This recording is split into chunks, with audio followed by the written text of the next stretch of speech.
Bonjour à tous, bienvenue pour ce déjà 36e Perfug sur les microservices. Alors petite annonce pour la fois suivante ou peut-être la fois d'après, on ne sait pas exactement.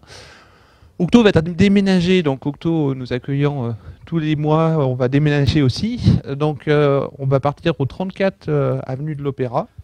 On vous tiendra au courant. Par contre, regardez bien ce qu'on met dans le prochain tweet. Regardez bien ce qu'on vous met dans la prochaine invitation. Je ne sais pas vous dire si ça sera ici ou si ça sera là-bas. C'est un peu entre les deux.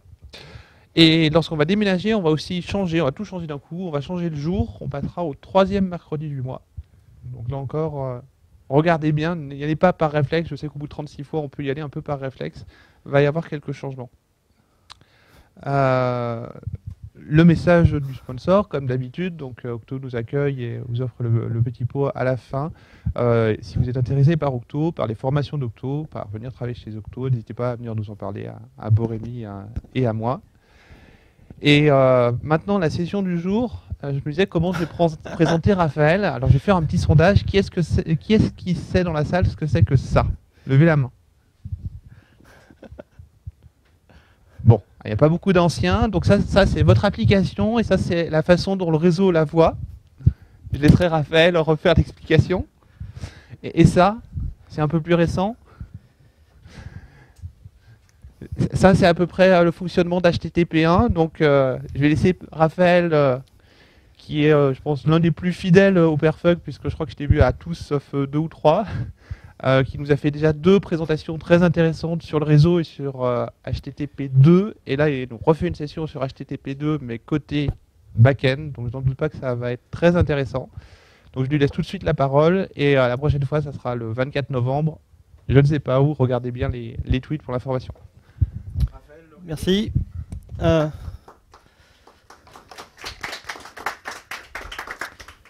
l'introduction est difficile parce que pour une fois, dans ma présentation, il n'y a pas un chat. C'est extrêmement... c'est pas du tout dans le même genre. Hop.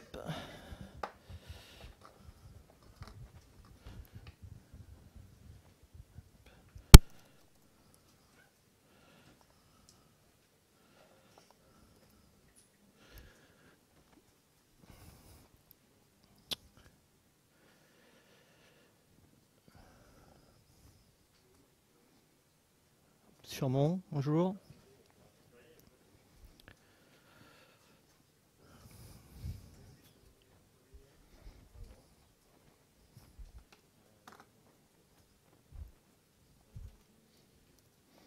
Je regarde si...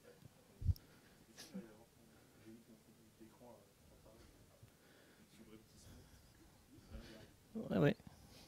Ah oui, c'est parce que je suis pas en copie. On va se mettre en copie d'écran.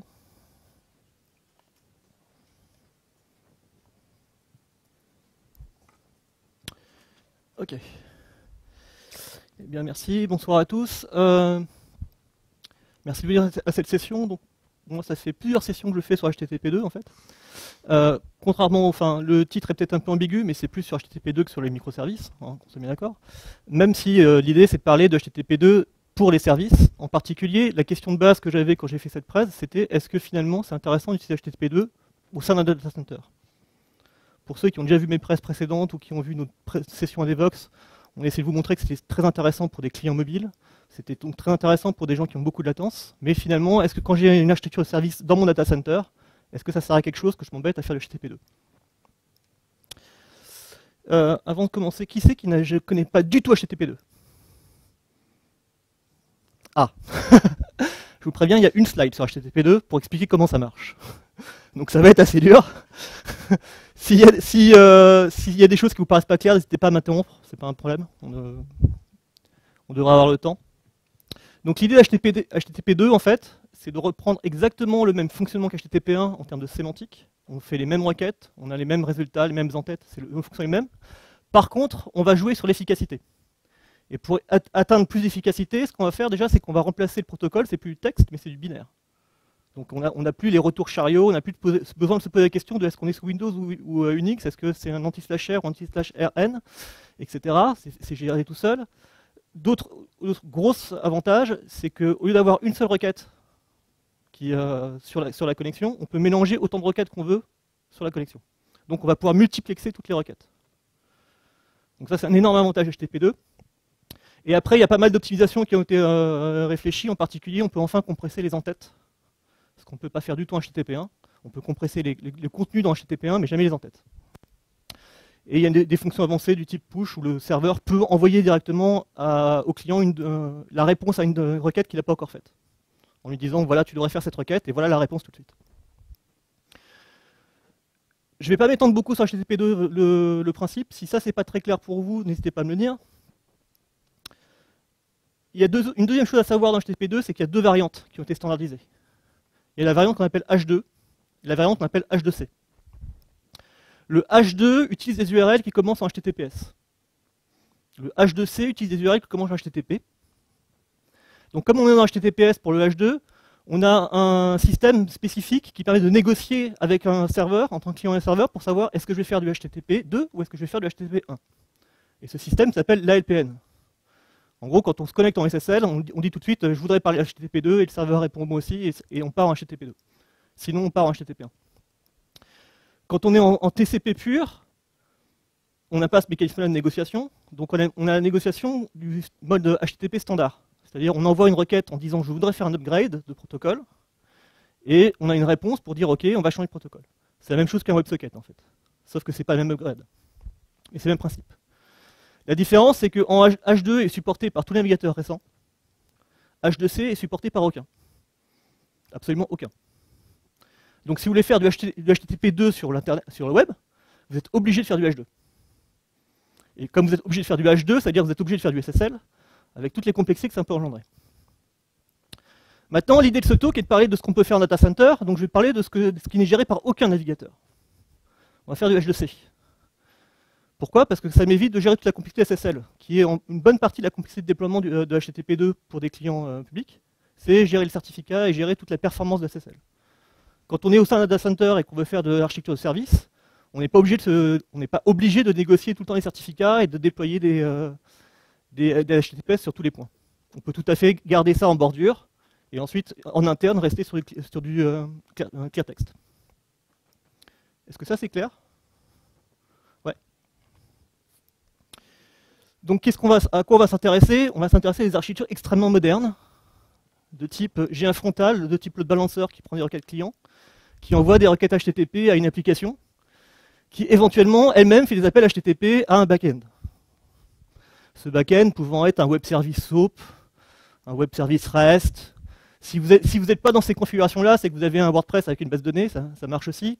Mais la plupart des gros sites qui ont des volumétries, on va avoir au moins ça, une grosse application monolithique, avec un ou plusieurs services en back-end sur lesquels on va faire des requêtes. Bon, ça c'est du traditionnel, vous allez me dire. Vous pouvez être à la pointe de la hype, c'est-à-dire vous faites la même chose, mais avec plein de petits bouts. Ça va s'appeler des microservices. Ou vous allez avoir un load balancer qui va faire des requêtes HTTP sur votre composant, qui lui-même va faire des requêtes HTTP sur d'autres composants, qui va peut-être refaire des requêtes HTTP sur d'autres composants. D'un point de vue purement protocolaire, ça ressemble quand même beaucoup à dire j'ai deux types de clients. J'ai des clients en vert qu'on ne voit pas très bien sur l'écran tout au fond, qui ne sont que des serveurs. Ils ne font que recevoir des requêtes et répondre. Et j'ai des clients type proxy en fait. Ils prennent des requêtes en entrée, ils font quelque chose, mais en même temps ils font des requêtes à l'arrière, et ensuite ils répondent. Donc quelque part, qu'on soit en microservice ou qu'on soit en monolithique, souvent la problématique revient au même, c'est comment j'optimise mon comportement soit de proxy, soit de composant back-end. Est-ce que pour l'instant il y a des gens qui sont contre? Dites-le moi tout de suite, comme ça je range et on va tout de suite prendre l'apéro, ce sera plus simple. Alors, on va refaire. À chaque fois, là, je vous ai mis un load balancer dans le composant.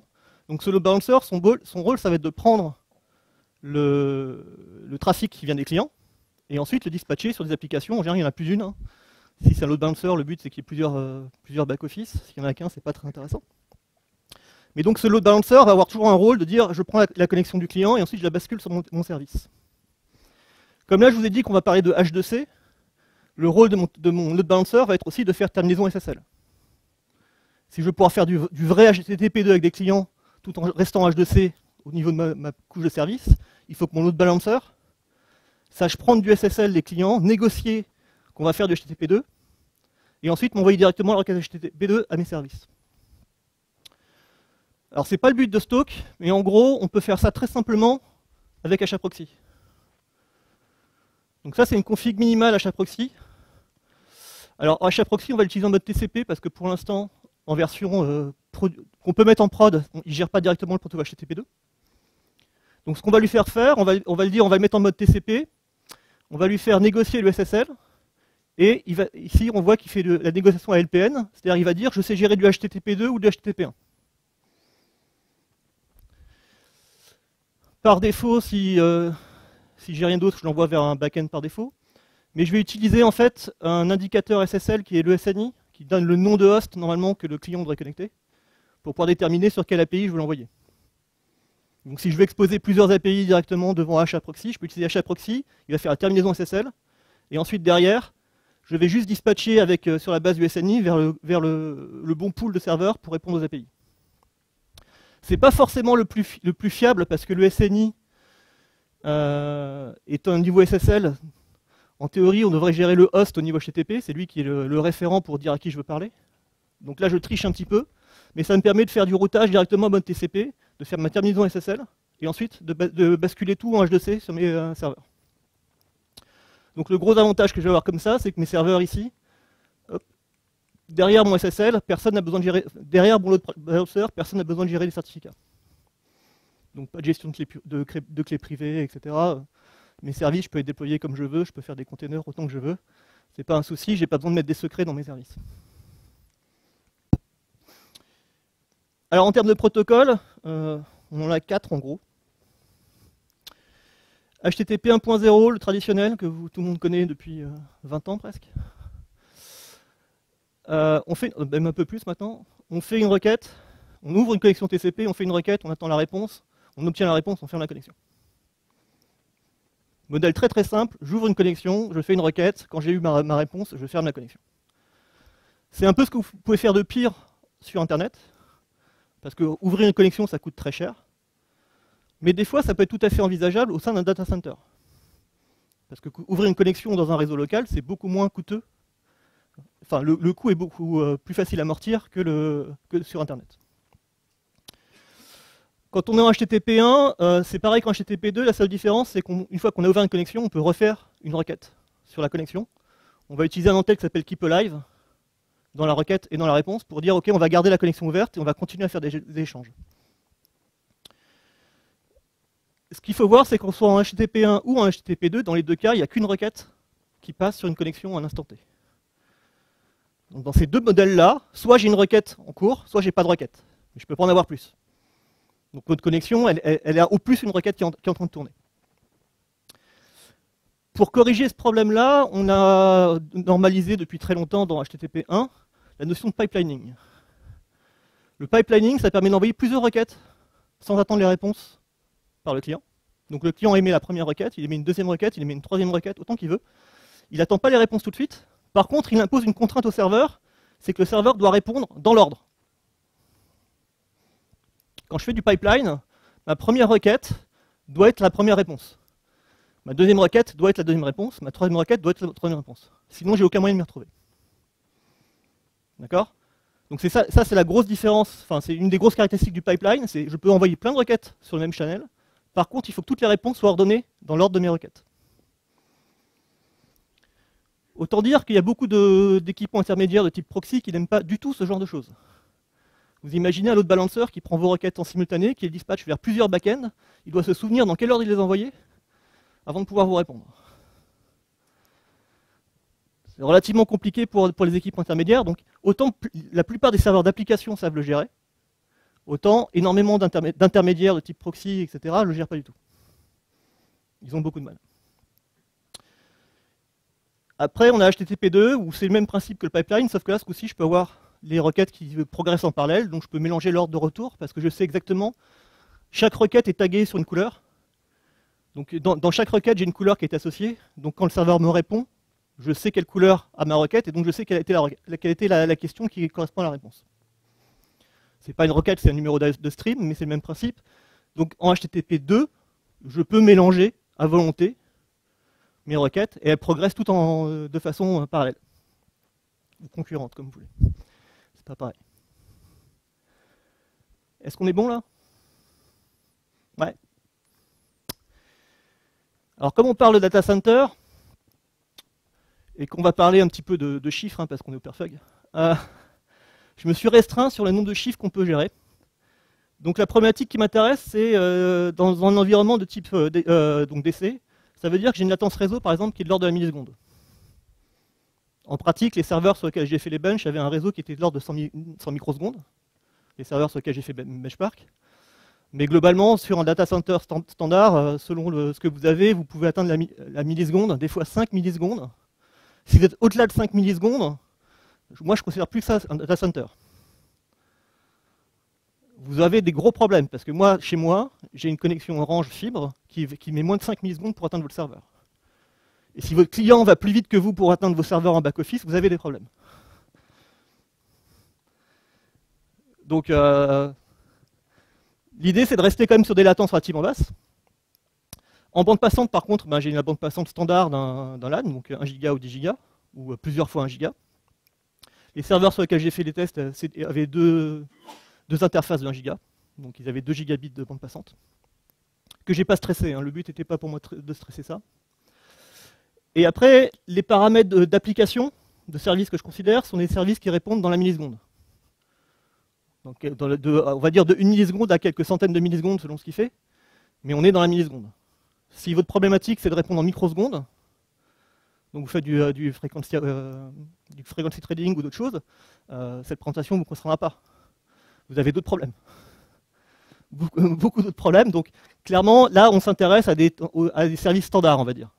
Des services tels que vous pouvez les déployer sur le web pour répondre à tout un tas de questions.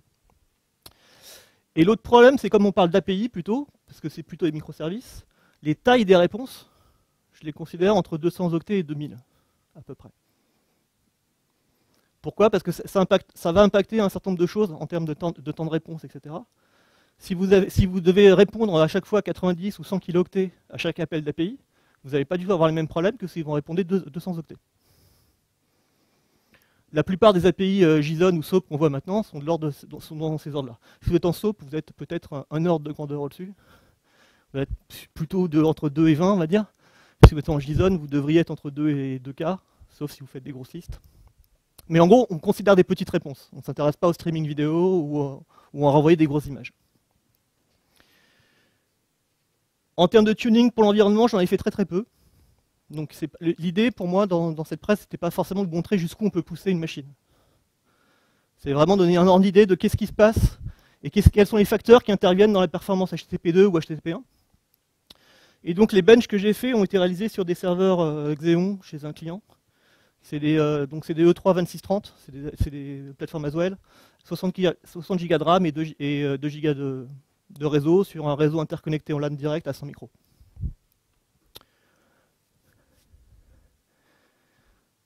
Ça va toujours? Vous me dites si je parle trop vite aussi. Hein. Des fois, je tendance à m'emballer. Ce que j'ai utilisé, c'est Vertex. Qui ne connaît pas Vertex? Bon, on va tout de suite arrêter. Vous devez connaître Vertex. Vertex, c'est quoi en 2 mots, hein, je vous laisserai regarder le site si vous voulez. C'est une librairie qui tourne sur la JVM, qui se veut une librairie pour développement réactif. Très schématiquement, vous pouvez penser à Node, mais sur la JVM. L'idée, c'est de faire à peu près la même chose. Parmi les caractéristiques essentielles de Vertex, on peut le programmer dans plusieurs langages, essentiellement Java et JavaScript, mais aussi Groovy, Scala, enfin tout ce qu'on peut tourner sur une JVM. Il utilise un engine multi-réacteur. Est-ce que ça vous parle, le réacteur engine? Une event loop? Non. Je vois 2-3 qui hochent la tête. Le principe de ces moteurs-là, comme de Node, c'est de dire je vais utiliser un seul thread, par défaut, qui va récupérer tout un tas de connexions TCP, et qui va voir si j'ai du trafic qui rentre, et si j'ai du trafic qui rentre, il a tout un ensemble de codes qu'il peut exécuter en boucle. Donc le thread fait toujours la même chose, c'est-à-dire il attend des paquets, dès qu'il y a des paquets, il tourne sur tous les codes qui sont qui doivent faire quelque chose pour voir s'ils ont quelque chose à faire. Donc c'est comme Node, c'est monothread à la base, et c'est directement lié aux paquets qui rentrent et aux paquets qui sortent sur le réseau. La différence de Vertex, c'est que comme on n'a pas les contraintes de JavaScript, on n'est pas lié au monothread, donc on va avoir autant d'event loops que de corps. Si j'ai un serveur qui a 8 threads, je peux demander à Vertex de lancer 8 instances qui vont parler sur le même port TCP, qui vont chacun utiliser un corps du CPU. Donc ce sont des services qui sont très efficaces en termes d'utilisation du CPU, et donc en termes de temps de réponse. Et l'autre avantage, c'est que même si lui est multithread et peut monter en charge bien sur une machine, quand je programme un vertical, ce qui est la base de programmation de Vertex, je suis monothread. Chaque vertical, normalement, n'est appelé que par un seul thread. Donc j'ai pas de problème de cohérence ou de lock à poser. C'est fait par la plateforme. Bref, c'est très pratique, c'est ce que j'utilisais chez mon client, c'est pour ça que j'ai fait les benches. Et en plus, j'ai utilisé un outil de bench dont j'ai le lien en bas, qui a été développé par Julien Viette, qui est le lead actuel du projet, parce qu'il il implémentait HTTP2 dans Vertex pour la 3.3, et je lui ai fait des tests sur mes plateformes. Dernier point de présentation, et après on part dans le vif. Comme c'est un bench, j'ai pas mal de paramètres possibles à ajuster. Donc dans mon bench, j'ai un client et j'ai un serveur. Du point de vue du client, je peux ajuster le protocole avec lequel je veux communiquer. Donc je peux dire je veux du HTTP 1, du HTTP 1.1, du HTTP 1 avec du pipeline, parce que je peux gérer la queue size. Donc si je mets une queue size à 1, je fais du 1 standard, et si je mets une queue size à plus de 1, je vais pouvoir piper plusieurs requêtes en même temps, et donc je vais faire du pipeline. Et bien sûr, je peux faire du HTTP 2. En tant que client, je peux aussi choisir le nombre de connexions que je vais ouvrir à la serveur. Assez logique. Comme la plupart des... Quand vous utilisez un client HTTP dans une application, vous avez un pool de connexions en général. Donc là, le but est de simuler une pool de connexions. Donc je vais pouvoir dire, ma pool a 20 ou 30 ou 50 connexions.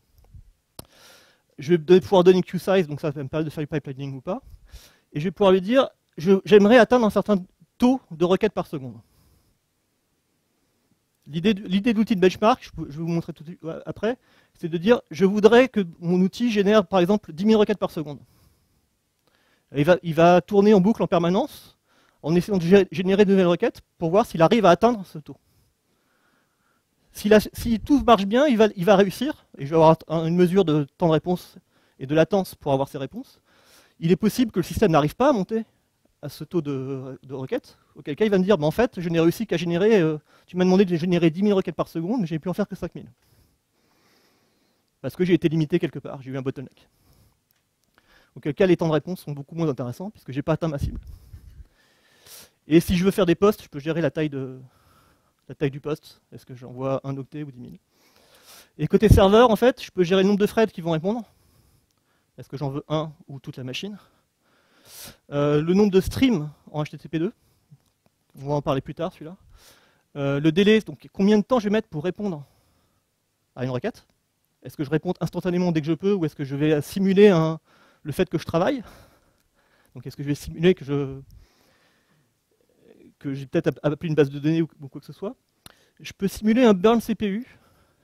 C'est-à-dire, en gros, je peux...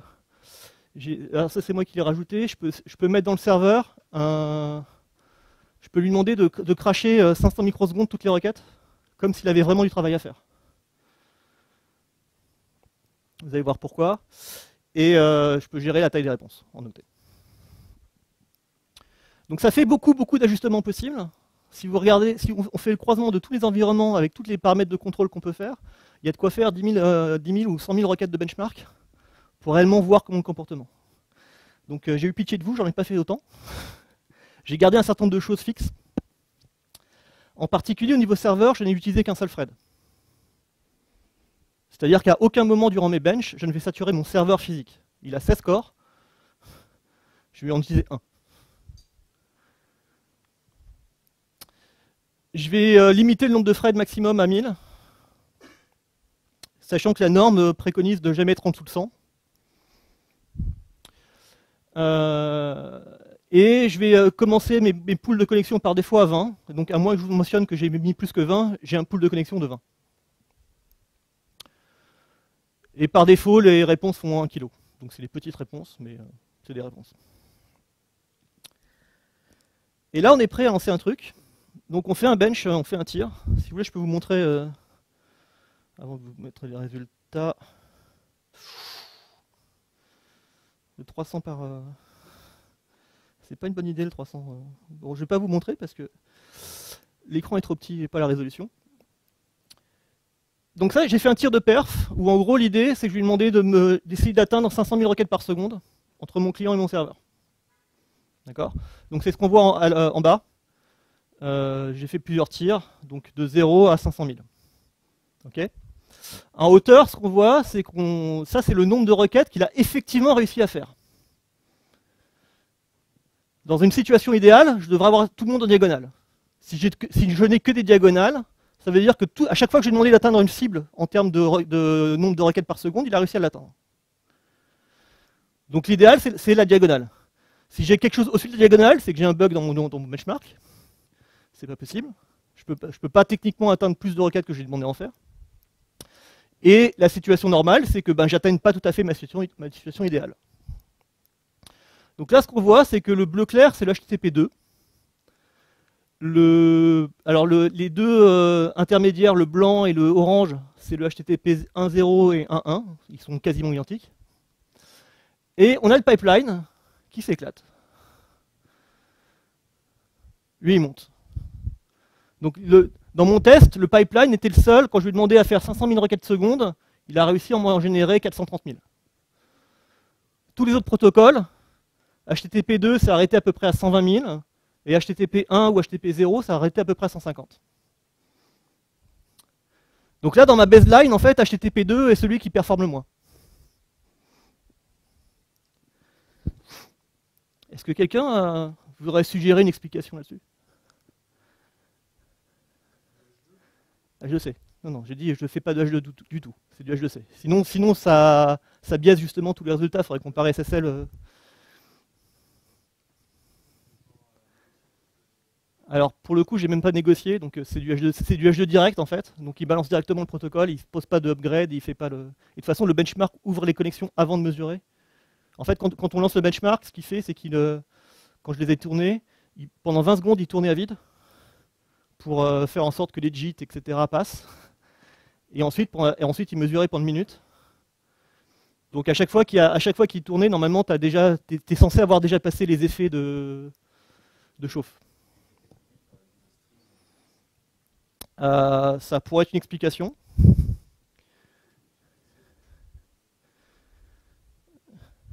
En fait, à votre avis, qu'est-ce qu'on est en train de mesurer là? Qu'est-ce que je suis réellement en train de mesurer? Non, justement. Là, ce que je suis en train de mesurer réellement, c'est en gros quelle est l'efficacité de mon serveur si j'essaie de le bourriner le maximum, jusqu'à saturer son CPU, et de voir ce qui se passe. D'accord? Là, en fait, si vous comptez, j'arriverai à 150 000 requêtes secondes en HTTP1. En gros, le point de coupure est à peu près là. Et ça, c'est 100 000. 100 000 requêtes secondes ou 150 000 requêtes secondes, si vous calculez en microsecondes, ça veut dire à peu près 6 à 7 microsecondes par requête. Ça veut dire que j'ai quand même un serveur qui, sur un seul thread, sait me gérer des requêtes en 6 ou 7 microsecondes. Pourquoi? Parce qu'il ne fait rien. Dans ce benchmark-là, je lui dis réponds-moi le plus vite possible, tu m'envoies 1024 octets qui sont codés en dur. Il ne réfléchit pas, il m'envoie 1024 octets. Donc en fait, je suis en train de bencher l'efficacité de codage de mon serveur. Ça peut être éventuellement intéressant de le comparer à d'autres. On pourrait faire une comparaison Vertex, Node, Undertow, etc. Mais si vous codez un web service, ça ne vous sert à rien. Enfin, sauf si vous avez un web service qui répond rien, ou qui répond une constante. Auquel cas, vous pouvez avoir une idée que vous pouvez le faire 150 000 fois par thread, mais c'est quand même relativement rare. Et quand on montre ce type de résultat, en fait, il faut toujours regarder aussi les temps de réponse. Donc là, c'est le même tir, hein, mais là, c'est par rapport au nombre de requêtes par seconde que je voulais atteindre, le nombre de requêtes que j'ai effectivement atteint. Et là, c'est toujours pas l'axe de X est le même, mais en ordonnée, c'est les temps de réponse. Et si vous regardez bien, les temps de réponse sont en échelle logarithmique. Donc ici, je suis à 10 millisecondes, ici, je suis à 100 millisecondes, donc je culmine à 200 millisecondes.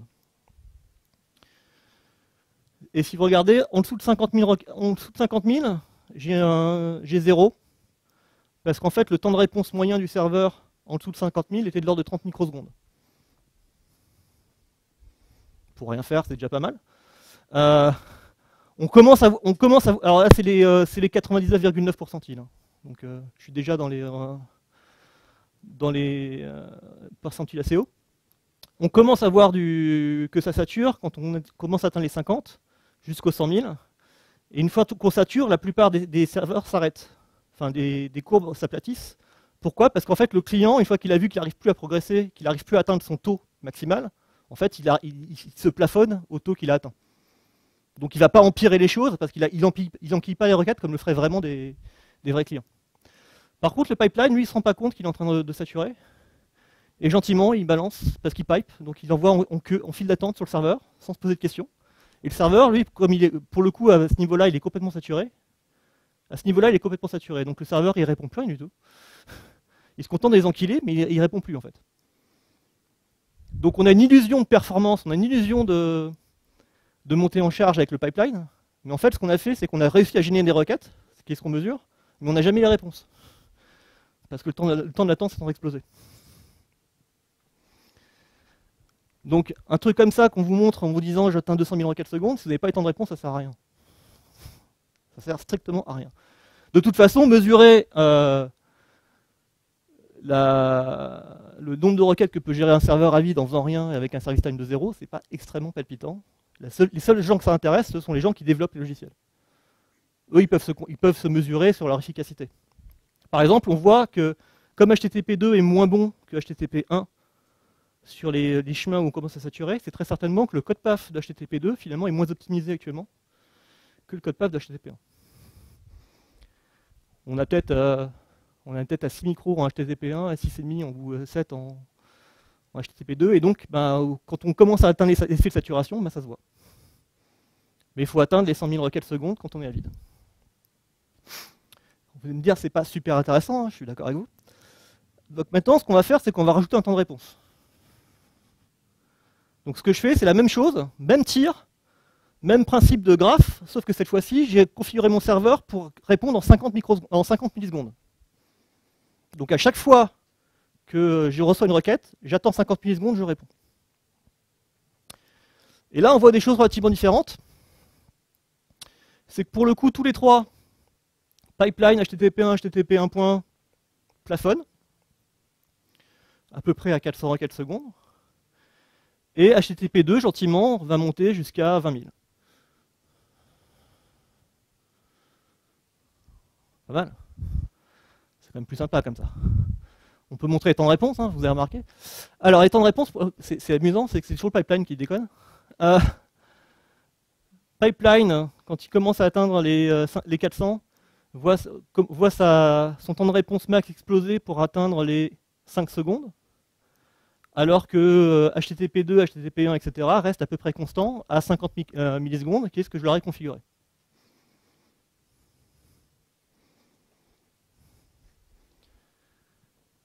Est-ce que quelqu'un a une idée? Comment j'arrive à être 50 fois plus rapide en HTTP2 qu'en HTTP1? Pourquoi je peux gérer 50 fois plus de requêtes?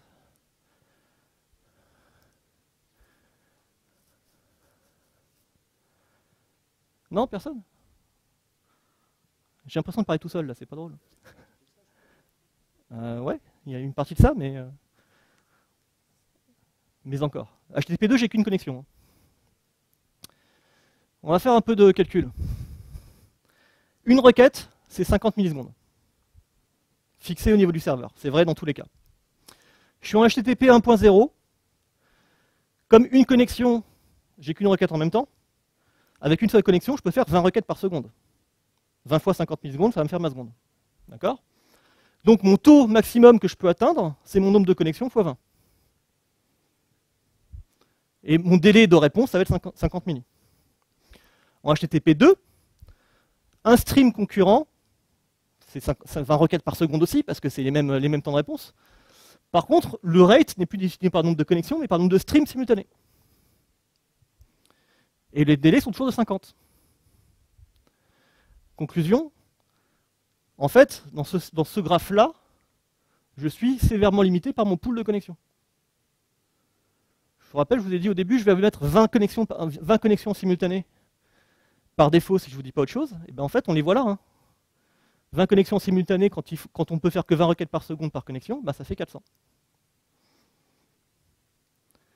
Et là, je sais que je n'ai pas stressé mon serveur parce que mon serveur, il réussissait à monter beaucoup plus haut tout à l'heure.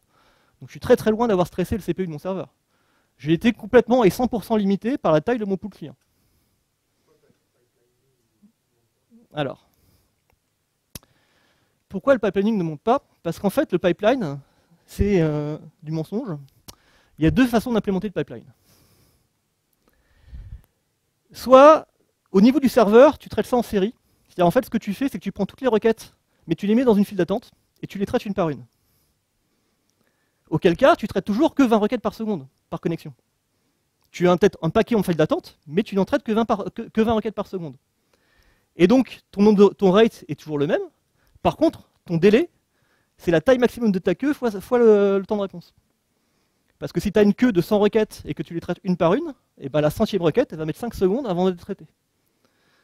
Et c'est exactement ce que tu vois là. Ce que tu vois là, c'est qu'en fait, au début, pipeline, comme tout le monde, à un moment, on atteint les 400, donc on va commencer à saturer.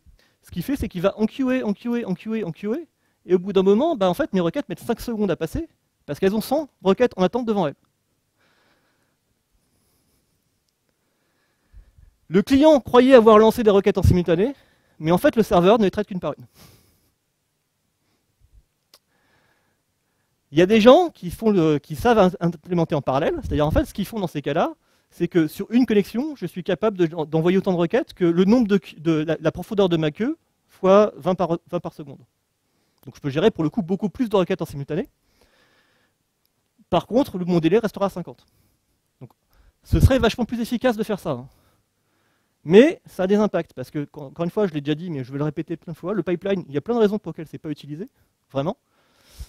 C'est qu'on est obligé de tout renvoyer dans l'ordre.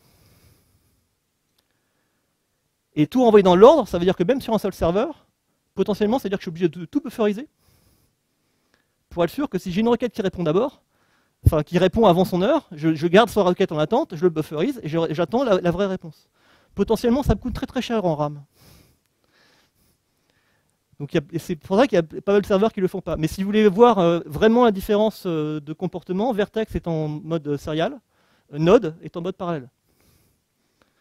Si vous lisez Node.js ou Tomcat d'ailleurs aussi, ils progressent en parallèle. Donc vous pouvez voir, si vous faites du pipeline, vous pouvez voir votre RAM exploser. Ils ont mis une limite parce que c'est...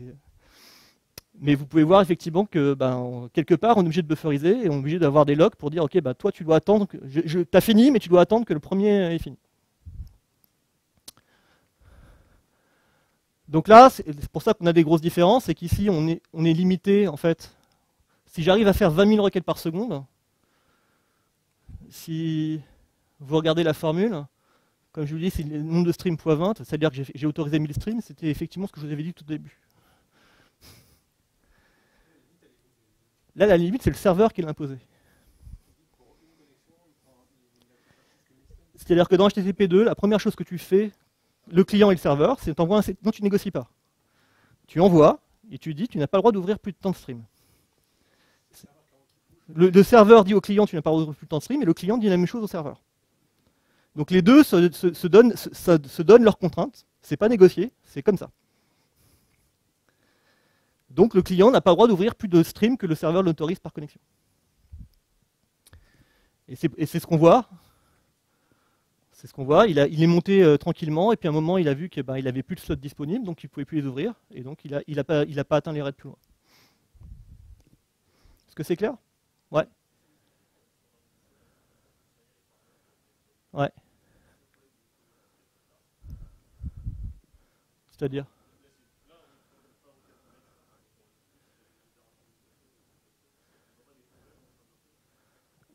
Ça pose un tas de problèmes, le pipeline. De toute façon, tu vas avoir le même problème en HTTP2. Hein.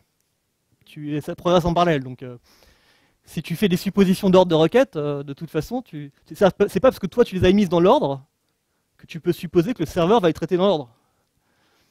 Après, non, mais le pipeline a plein de potentiels. Donc justement, en termes de contrôle, en fait, HTTP1, c'est facile, j'ai une requête par connexion. Trivial. Donc sur un serveur, je veux gérer mon nombre de connexions max, mon nombre de requêtes max. C'est pas compliqué, c'est la même chose. Donc sur HTTP1, je vais dire, de toute façon, je ne t'autorise pas plus de 2000 connexions. C'est pareil que tu utilises 2000 requêtes par seconde et je sais gérer ma charge. En 1.1, ça devient plus compliqué, puisque je peux gérer n requêtes par connexion si je fais du pipeline. Si je ne fais pas de pipeline, j'ai n égale à 1, je suis dans le même cas qu'un HTTP1. Même si je ne rouvre pas mes connexions, je sais que j'ai jamais plus d'une connexion, enfin plus d'une requête par connexion. Donc en mettant un max de requêtes, un max de connexions, je mets un max de requêtes. Si je suis en pipeline, c'est plus vrai. Et dans ces cas-là, en général, les serveurs, ils ont un nombre fixe. Ils ont une profondeur de queue maximum qu'ils autorisent. Les gens qui, Tomcat par exemple là, si vous utilisez un Tomcat, vous pouvez lui dire, je accepte jusqu'à 100 ou 50 requêtes sur la même connexion en pipeline. Au bout de 50, je déconnecte. Ce qui veut dire que le client n'a aucune information, il ne sait pas s'il a le droit d'envoyer les requêtes ou pas quand il les émet. Et ça, c'est la grosse différence en HTTP entre 1 et 2, entre pipeline et HTTP 2, en plus de la progression en parallèle, c'est que le serveur explicitement communique au client le nombre de connexions auxquelles il a le droit, enfin le nombre de requêtes auxquelles il a le droit. Donc c'est le serveur qui impose la limite et ce n'est pas le client. Ce qui est une énorme différence. Mais ça veut dire aussi qu'au niveau du HTTP 2, j'impose à chaque client qui se connecte, chaque connexion, un nombre de requêtes max, qui peut être différent par client d'ailleurs. Il n'y a rien qui dit que le serveur est obligé de dire à tout le monde les mêmes limites. J'ai toujours un limite de connexion au total, et à tout moment, donc client par client, ou même quand un client est connecté, je peux changer le nombre maximum autorisé. Dans une connexion ouverte, je peux renvoyer les settings qui vont renvoyer une nouvelle valeur de maxstreams. Donc je peux tout à fait avoir un système où au départ j'ai dit au client tu as le droit d'envoyer 1000 requêtes simultanées, et en cours de vie j'ai décidé que c'était pas bon en fait, il fallait qu'il s'arrête à 100. Je peux lui dire bon maintenant tu t'arrêtes à 100. Auquel cas il va finir de drainer toutes les requêtes en cours, mais il n'en ouvrira pas de nouvelles tant qu'il est au-dessus de 100. Dans la même connexion, oui. On parle toujours de la même connexion TCP là, c'est en H2. Ça veut dire que c'est vachement plus chiant en fait, et beaucoup plus compliqué de faire de caper et de tuner un serveur pour éviter qu'il surcharge. Parce qu'en HTTP 1.0 c'est facile, j'ai qu'un paramètre. En HTTP 2 j'ai deux paramètres qui sont complètement dépendants. Et si je divise mon cap, mon nombre de requêtes par mon cap, en fait, ça veut dire que soit je fais très peu de requêtes en même temps, soit je sous-utilise à fond mon serveur. Donc je suis obligé de faire un oversizing, ou alors de gérer dynamiquement la chose. C'est pas simple. C'est intéressant, mais c'est pas simple. Et la plupart des serveurs actuellement que j'ai vus ne vous proposent rien du tout pour vous aider là-dessus. C'est vous qui vous débrouillez. Souvent les maxstreams sont setés en dur. Quand vous ouvrez les connexions, il faudrait rouvrir un serveur pour changer les settings, ou alors il faut gérer à la main les frames. En HTTP 1.1 pipeline, donc vous avez un énorme coût en mémoire. Il y a deux gros problèmes. Vous avez un coût en mémoire pour faire le pipelining, parce que vous êtes obligé de bufferiser et d'attendre le bon ordre de réponse.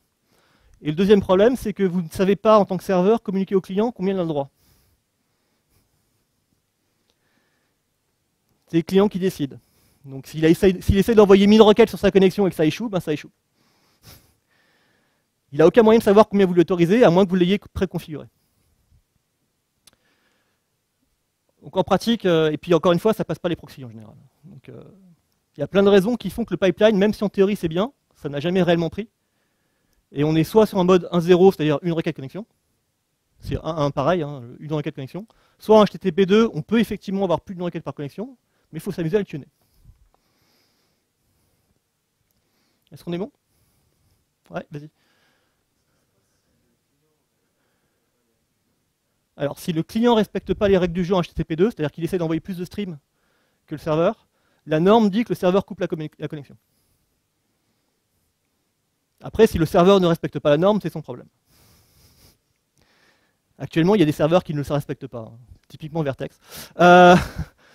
Mais la norme dit, une fois que le client a reçu le maxstream, s'il essaie d'ouvrir plus que le nombre de maxstream, le serveur a tout simplement droit de couper la connexion, avec un code d'erreur pour lui dire qu'il a dépassé son quota.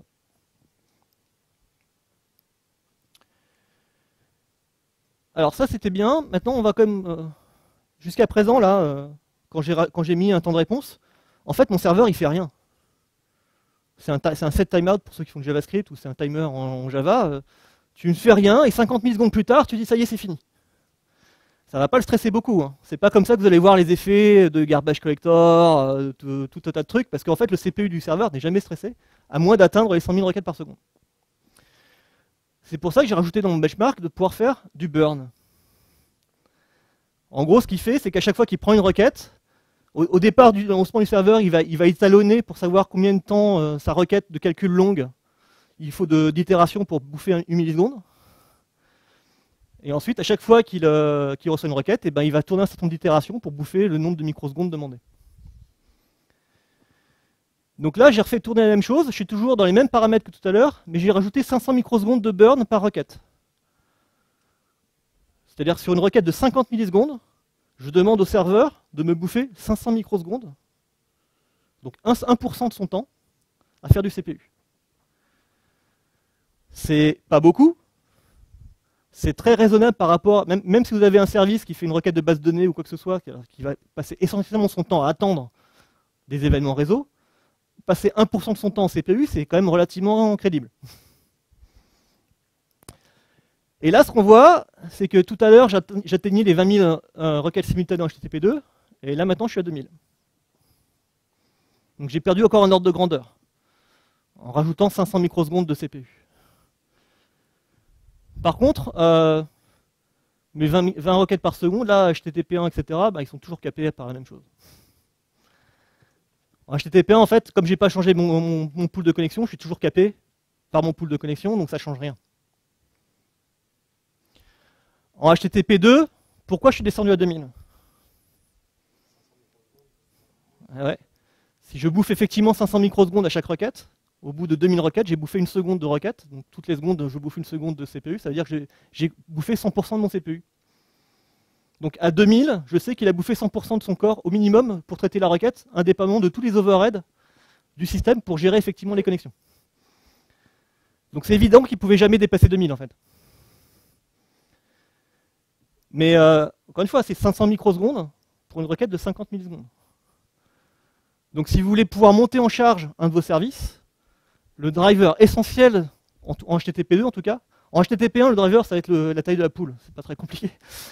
En HTTP2, le driver essentiel finalement c'est quelle est l'efficacité CPU de votre code. Parce que si je suis passé à 1 milliseconde, j'aurais divisé par 2 mon nombre de connexions simultanées. C'est assez mathématique, c'est assez simple. Et on le voit, ça là c'est donc toujours même exercice, mais la latence. Donc en latence, on voit toujours les mêmes effets, c'est-à-dire qu'ici on a toujours le pipeline qui pointe à 5 secondes parce qu'il en queue, il ne sait pas quoi faire. Et là, HTTP2, qui monte jusqu'à 1000 requêtes simultanées, il commence à avoir des latences parce que le CPU commence à être proche de 100% et donc on est potentiellement en attente de scheduling ou en attente de quelque chose. Et finalement, quand on arrive à 2000 requêtes simultanées, on n'essaie pas d'aller plus haut. Donc en fait, la latence va rester stable, parce que le client s'est limité à 2000. Il voit qu'il n'arrive pas à en enquiller plus vite. Donc sur mon premier benchmark à vide, j'étais à 120 000 requêtes secondes en HTTP2. En rajoutant un délai, je suis passé à 20 000. En rajoutant un tout petit peu de CPU, je suis passé à 2000. La raison pour laquelle je voulais faire cette presse, c'est parce qu'on voit des benchmarks sur le web. Vous allez sur Tech Empower, ils vous disent je suis capable de traiter JSON, 3 millions de requêtes par seconde en JSON. Oui, mais uniquement quand tu as tout hardcodé. Dès qu'on commence à griller un tout petit peu de CPU, le nombre de requêtes simultanées qu'on sait gérer sur un thread va diminuer parce que c'est lié au CPU. Après, j'ai pas modélisé, parce qu'en sur un bench, c'est compliqué de modéliser est-ce que je peux être limité par mon disque, est-ce que je peux être limité par ma bande passante, etc., etc. Moi, ce que je voudrais que vous reteniez dans cette présentation, c'est l'efficacité CPU de mon code, finalement. En fait, c'est elle qui va driver complètement le parallélisme de mon web service. Ou de mon service REST, si les gens ne veulent pas utiliser web service, même si c'est pareil.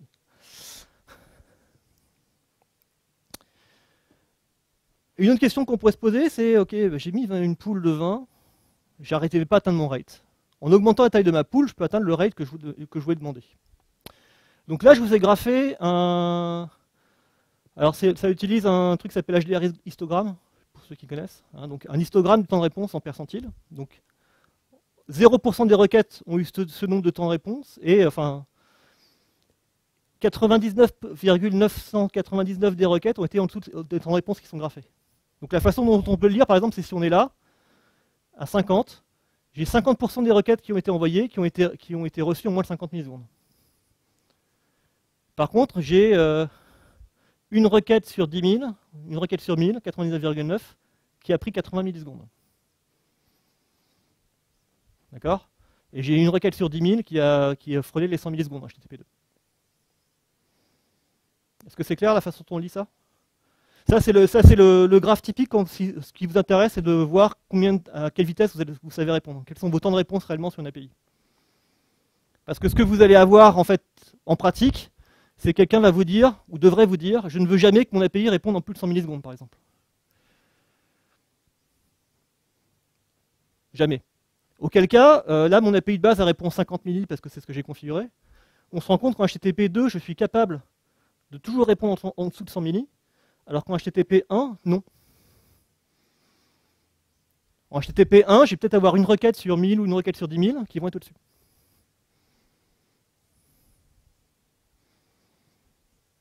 Est-ce que ça vous paraît logique?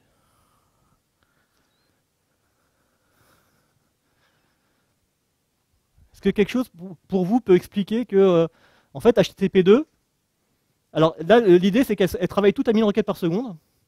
Simplement, les différentes couleurs correspondent à un nombre de connexions simultanées différent.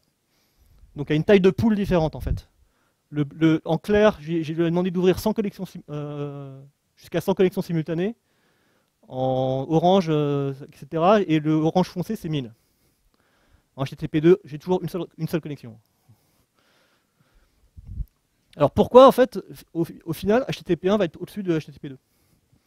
Alors qu'à 1000 requêtes, je sais que mon serveur les gère, parce que 1000 requêtes simultanées, c'est là, donc c'est encore dans la courbe linéaire. Donc normalement, mon serveur, en tout cas en HTTP2, c'est pour ça que j'ai pris cette valeur, hein, il est censé être... On voit que 1000 requêtes, en fait, c'est le début où il commence à bouffer de la latence. C'est pour ça que j'ai choisi, c'est le point d'inflexion, en fait, où on est à la limite de commencer à avoir des effets de saturation.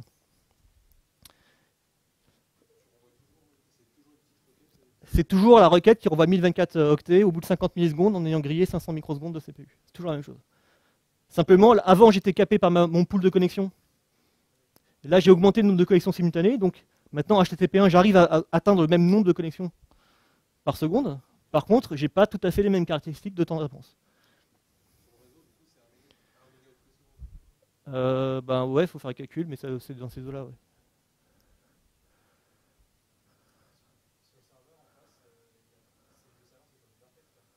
Ouais. Oui, c'est le même serveur. Hein. C'est le même serveur qui répond en fait. Il gère les deux protocoles. Donc vas-y, Brahim. Alors ça pourrait. Tu peux avoir des effets de. Très honnêtement, j'ai pas de réponse 100% sûre. Hein. Tu peux avoir le fait que potentiellement comme tu as un nombre de connexions différentes, tu as des effets au niveau du kernel où tu vas poler plusieurs sockets différentes. Donc tu peux avoir tu vas certainement avoir plus d'interrupts en fait potentiellement. Si tu as plus de connexions. Tu peux avoir effectivement des effets de polling. Tu peux avoir tout un effet. Ce qu'on voit en fait, c'est que globalement, HTTP2 va être plus stable dans la saturation, en tout cas à ce niveau de requêtes par seconde.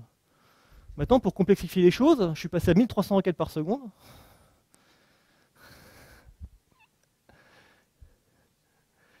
Et là, on n'a pas la même chose. Là, là, je suis à 1000 requêtes par seconde. Toutes les, que ce soit HTTP 1.1, dans tous les niveaux de connexion, je l'atteins et j'ai ces courbes de réponse.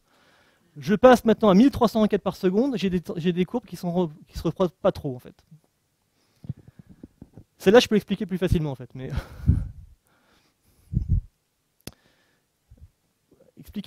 si on voit en fait en bas, on voit que HTTP2 est très stable sur 90% des requêtes. D'accord? C'est-à-dire que je suis à 50 millisecondes sur 90% des requêtes. Par contre, en HTTP1, DHTTP1, je suis à 20% plus. La plupart des requêtes sont 20% plus lentes que le HTTP2. Et ça, à 1300 requêtes par seconde, je suis à 100% de CPU en fait. Je sais que je suis au-delà de mon cap où j'ai saturé où je commence à saturer mon CPU. Donc là, c'est déjà les effets justement de context switch et de polling qui se montrent. Et là, pourquoi le HTTP2 monte ensuite sur les très hauts pourcentiles, c'est soit parce que en fait, il fait plus de garbage, soit c'est l'effet qu'on a vu tout au début, c'est que le CPU, l'efficacité CPU du HTTP2, du code PAF pur, est moins bonne. Et donc en fait, sur les hauts pourcentiles, tu vas commencer à voir que finalement, il est moins efficace. Mais il faut avoir déjà tout saturé. Et donc pour commencer à manifester ce problème-là, il faut déjà avoir dépassé les avantages que tu as à ne pas faire de contexte et à gérer la même socket. Donc globalement, ce qu'on constate, en fait, c'est qu'HTTP2, sur la plupart des utilisations, va vous donner des temps de réponse qui sont un peu plus stables que HTTP1. En plus, l'avantage d'avoir une seule connexion n'est pas négligeable pour tous les équipements intermédiaires que je n'ai pas mis sur le chemin. Mais si vous passez votre temps à ouvrir et fermer des connexions sur un firewall ou sur un routeur, vous allez avoir plus de coûts que si vous gardez qu'une seule connexion ouverte. On peut faire d'autres choses amusantes. Ce coup-ci, j'ai gardé un target rate de 200 requêtes par seconde. 200 requêtes par seconde, c'est large. Tout le monde le gère facile, mon serveur n'est pas stressé, mes clients ne sont pas stressés. J'ai mis une milliseconde de latence sur le réseau, histoire de voir quelque chose. Je suis toujours à 50 millisecondes de temps de service, 500 microsecondes de CPU. Toujours une pool size de 20, mais je le gère facile pour 200 requêtes secondes. Et ce que je fais varier cette fois-ci, c'est la taille des réponses. Donc ce que je fais varier, c'est le nombre d'octets que je renvoie à chaque requête. Et je graphé que deux choses, donc le HTTP1 et HTTP2, soit au niveau du 90 percentile, donc 90% des requêtes ont ces temps de réponse-là, soit au niveau du 99,9, donc il y a quelques requêtes qui vont atteindre ces pourcentages-là. Quelques, c'est-à-dire 1 sur 1000, quand on en fait 100 000 à la seconde, ça fait quand même quelques-unes. Et donc ce qu'on voit en fait, c'est que sur les petits pourcentiles, c'est 51, il y a 1 milliseconde de réseau. Si j'avais pas le réseau, je serais à 50. Je serais calé tout en bas. Là, j'ai rajouté 1 milliseconde de transmission réseau, donc je suis à 51. Par contre, quand je commence à aller dans les pourcentiles hauts, ce qu'on voit, c'est que quand je commence à augmenter sensiblement la taille des réponses, HTTP2 a les temps de réponse qui augmentent sensiblement. Au départ, si je réponds à des requêtes à 1 kg, je suis à 52 ou 55 millisecondes. Si je réponds des requêtes à 16 kilooctets, HTTP2 est monté quasiment à 120 ou 130 de temps en temps. Alors que HTTP1 n'est pas impacté par la même façon. Est-ce que quelqu'un a une supposition?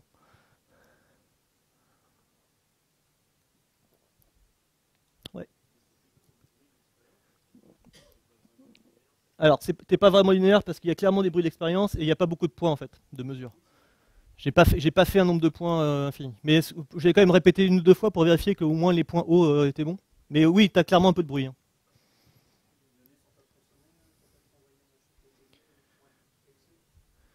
J'ai pas entendu le début en fait.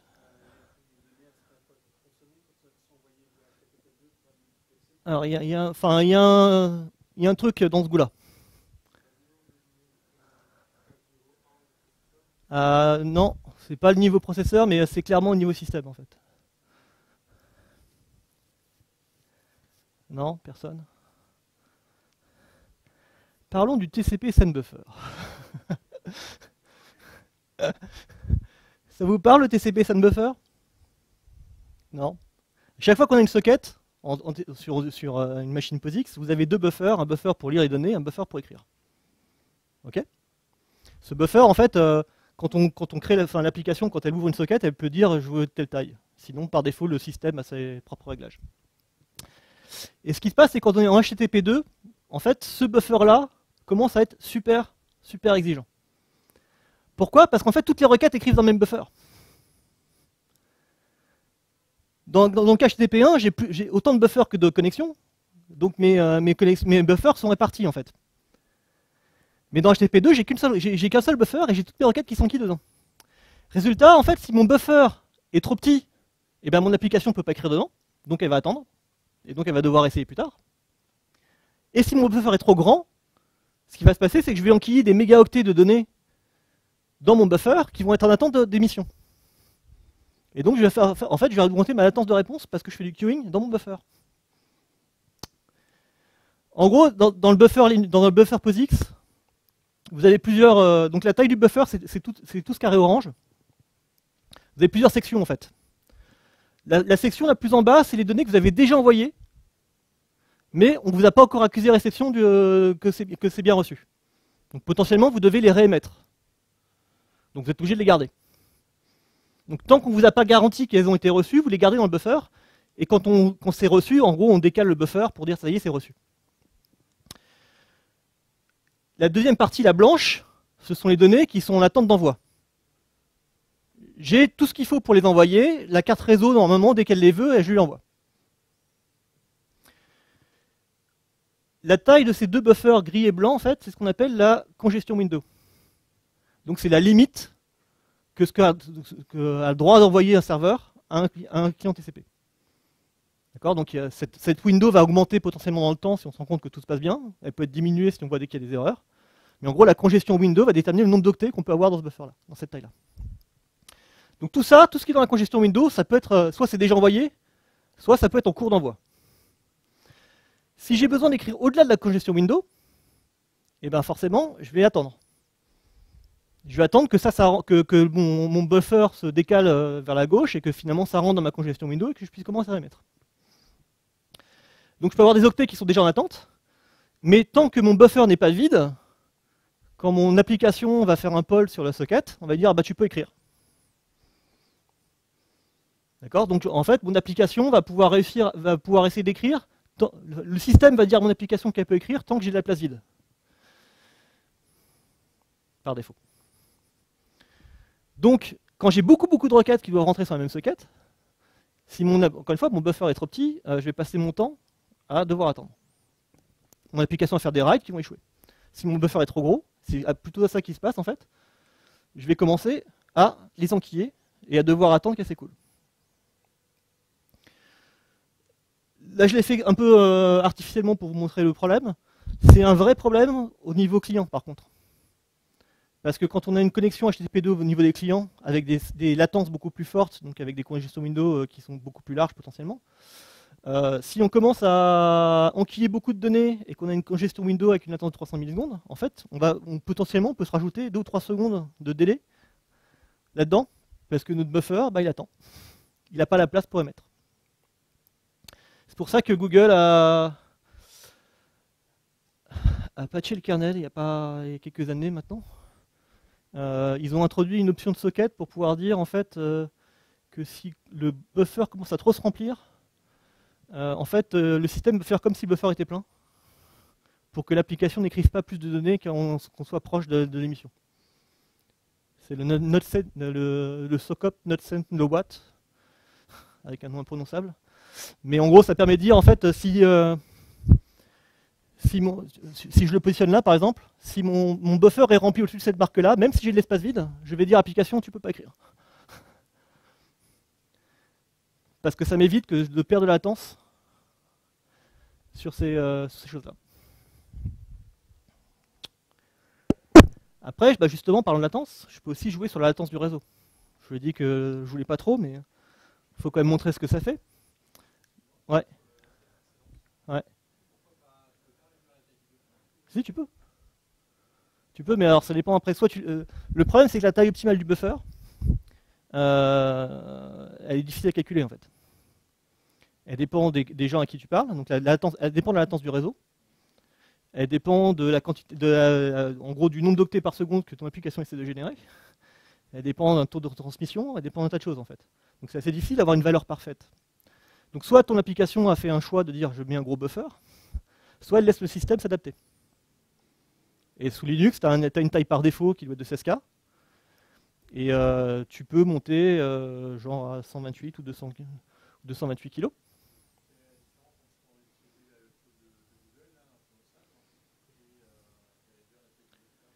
Bah, parce que des fois, réduire la taille du buffer pur, peut te faire échouer des writes s'ils sont trop gros par rapport à la taille.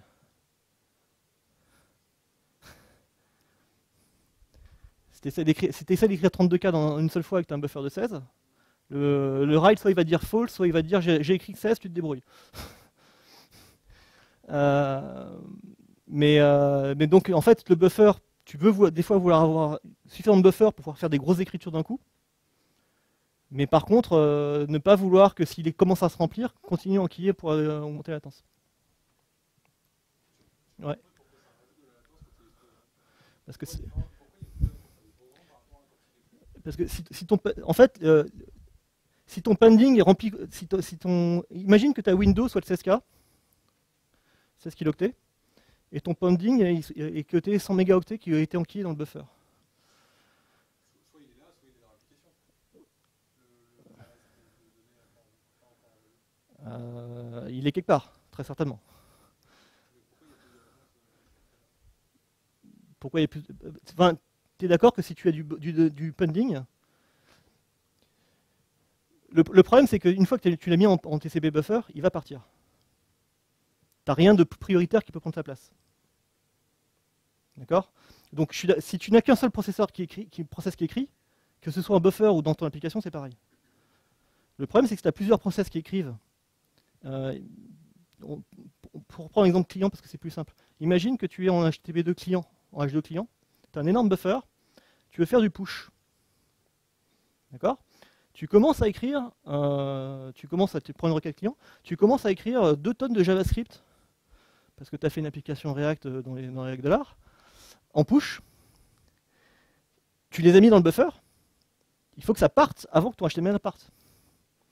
Tu peux plus rien mettre de plus prioritaire. Donc, voilà, tu peux plus rechanger l'ordre. Donc, une fois que c'est committé dans le buffer.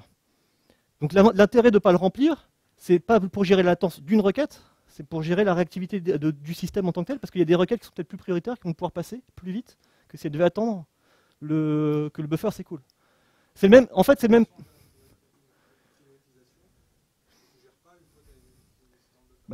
C'est le même problème que le buffer bloat en réseau, en fait. Une fois que tu as mis des octets dans une file d'attente dans un routeur, et ben, ces octets ils doivent passer de l'autre côté. Si ton buffer est trop gros, ben, tu vas mettre 1 seconde à passer, alors que normalement tu as 50 millisecondes. En fait, il faut voir la latence comme étant globale pour toutes les requêtes, pas pour une requête en particulier. Pour une requête, ça ne change pas grand-chose, en fait. Que ce soit dans le buffer ou dans l'application, c'est pareil.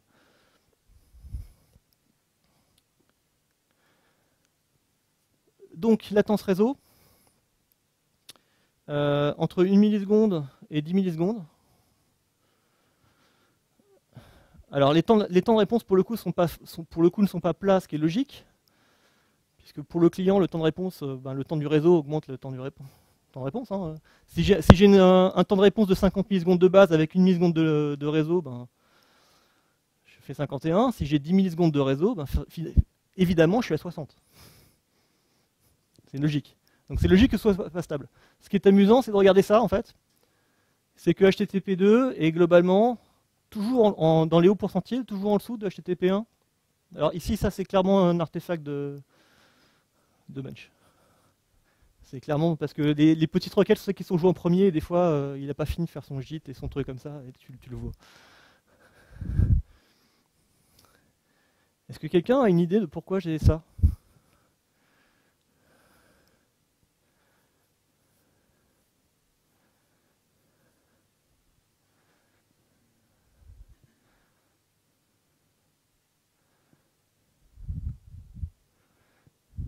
Non ? C'est très bête en fait. Si vous regardez à peu près à 10 millisecondes, j'ai à peu près 10 millisecondes d'écart entre les deux. Et la différence, c'est que, en gros, en HTTP2, j'ai pu envoyer mes requêtes tout de suite. Et en gros, elle va attendre au niveau du serveur, alors qu'en HTTP1, bah, je l'émets que quand ma connexion est dispo. Donc en gros, la différence, c'est que je gagne un aller-retour sur le réseau. Ma requête arrive un aller-retour réseau plus vite si elle était en HTTP2 parce que j'ai pu l'envoyer avant. Donc c'est En data center, c'est des gains négligeables. Sur un WAN, ça se sent plus. En data center, si au moment où vous êtes en petite latence, c'est négligeable. C'est une des raisons aussi pour lesquelles vous voulez être en petite latence de toute façon, parce que votre latence réseau va s'ajouter clairement à toutes vos requêtes. Et que là, mon service qui était à 50 milli, un réseau à 10 milli, bah, je suis à 60. Et parce que j'ai pas fait d'aller-retour, j'ai renvoyé que 1024 octets. Si je renvoyais 30 kilooctets en plus, je serais à plus que 10 milli, je serais à 70. J'aurais 2 allers-retours en plus pour l'Acknowledge. Et donc je serais à 70 millisecondes au lieu de 60. Est-ce que c'est clair? Est-ce qu'il y a des questions là sur cette partie? Parce qu'après j'ai plus de chiffres. Je me suis dit qu'il faut varier un petit peu les plaisirs. On peut parler un peu de sécurité. J'ai qu'une slide sur la sécurité parce que ce sera un topic à part entière. Et Marc était contre ma trilogie. Au départ, je voulais faire comme Cerzano, 3 fois 3 heures. En gros, H2 ou H2C, pourquoi j'ai pris H2C? Parce qu'en fait, il y a un vrai trade-off. H2 vous garantit la confidentialité de toutes les requêtes. D'accord? C'est du SSL. Le problème, c'est qu'une fois qu'on est en SSL, la moitié des équipements que vous avez dans un data center de sécurité ne marchent plus. Vous ne pouvez plus les passer dans antivirus, vous ne pouvez plus les surveiller avec un WAF, par exemple, si vous utilisez des Web Application Firewall. Vous ne pouvez plus rien faire avec parce que c'est encapsulé de bout en bout. Et en plus, il y a de bonnes chances que ce soit c'est en TLS 1.2 parce que c'est imposé par la norme, mais il y a de bonnes chances que le codec ne soit pas facilement déchiffrable, même si vous connaissez le certificat. Donc c'est relativement dur à troubleshooter quand on est Ops. C'est pour ça que moi, quand j'ai déployé chez mon client, j'ai fait du H2C. Parce que le H2C, certes, c'est du binaire, donc c'est moins facile que le pur HTTP1. Mais vous prenez une Wireshark, vous prenez une trace, vous voyez exactement les requêtes qui sont passées. H2, vous voyez exactement les requêtes qui sont passées, mais ça ne vous aide pas.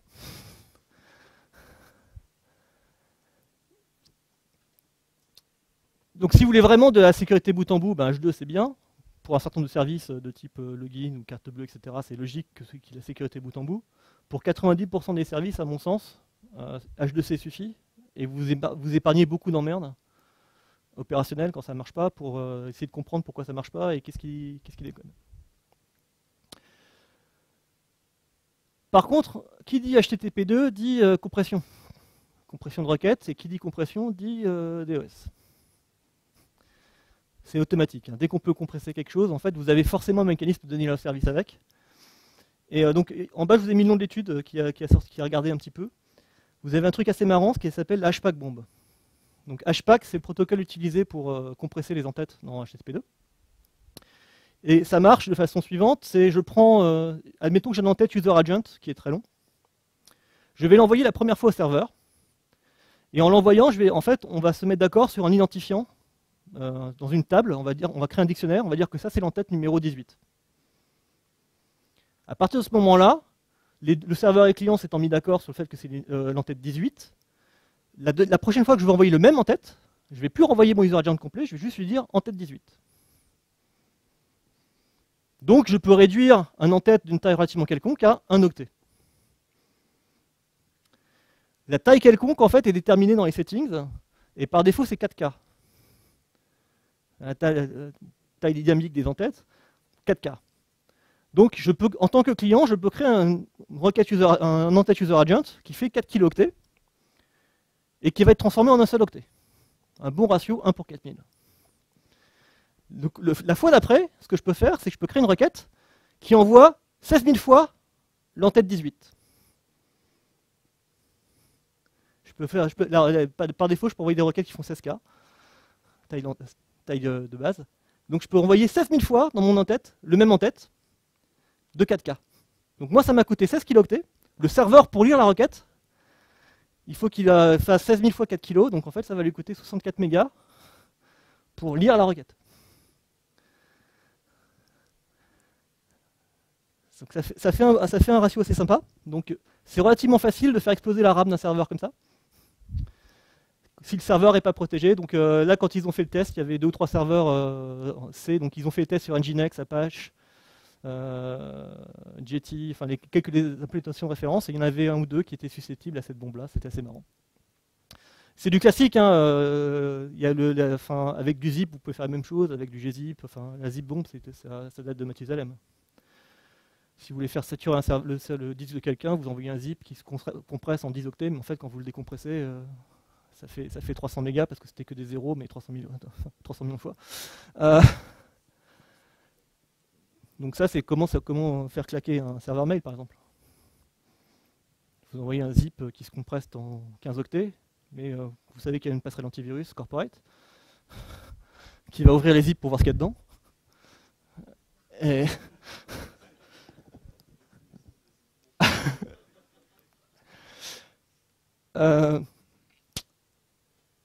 après, il y a d'autres problèmes qui sont aussi classiques, qui sont liés au HTTP2 essaie de gérer en fait les flow control. Donc il essaie de limiter l'échange d'octets pour trouver le bon niveau d'échange d'octets entre le client et le serveur. Ce que fait déjà TCP en fait. C'est déjà le but de TCP de trouver le meilleur niveau de throughput entre le client et le serveur pour pouvoir échanger les octets le plus vite. Le fait que HTTP2 fasse la même chose fait que HTTP2 s'expose aux mêmes problèmes potentiels que TCP a eu pendant très longtemps.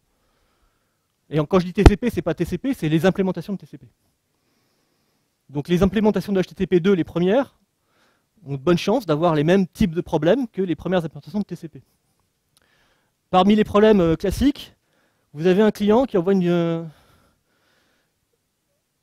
en HTTP2, le serveur va envoyer une réponse à un client. Le client lui donne une window, donc une taille de fenêtre dans laquelle il peut écrire. Et quand il a écrit son nom d'octet, il ne peut plus écrire tant que le client ne lui a pas renvoyé des Windows Update. Je pourrais tout à fait faire un Windows Update à 0. Ce qui fait que je lui ai comme dit que tu peux continuer, donc il ne va pas s'arrêter en disant que j'ai plus de connexion. Par contre, je lui dis tu peux envoyer 0 octet, donc en gros je bloque la réponse. En faisant des connexions comme ça, en mettant des Windows à 0, potentiellement, encore une fois, je fais un DDoS parce que je peux saturer les serveurs qui vont avoir plein de requêtes en attente qui ne progressent pas parce que c'est à 0. Surtout que c'est légal en plus d'envoyer une Windows à 0. Oups. Un autre problème classique, c'est que je fais un slow write.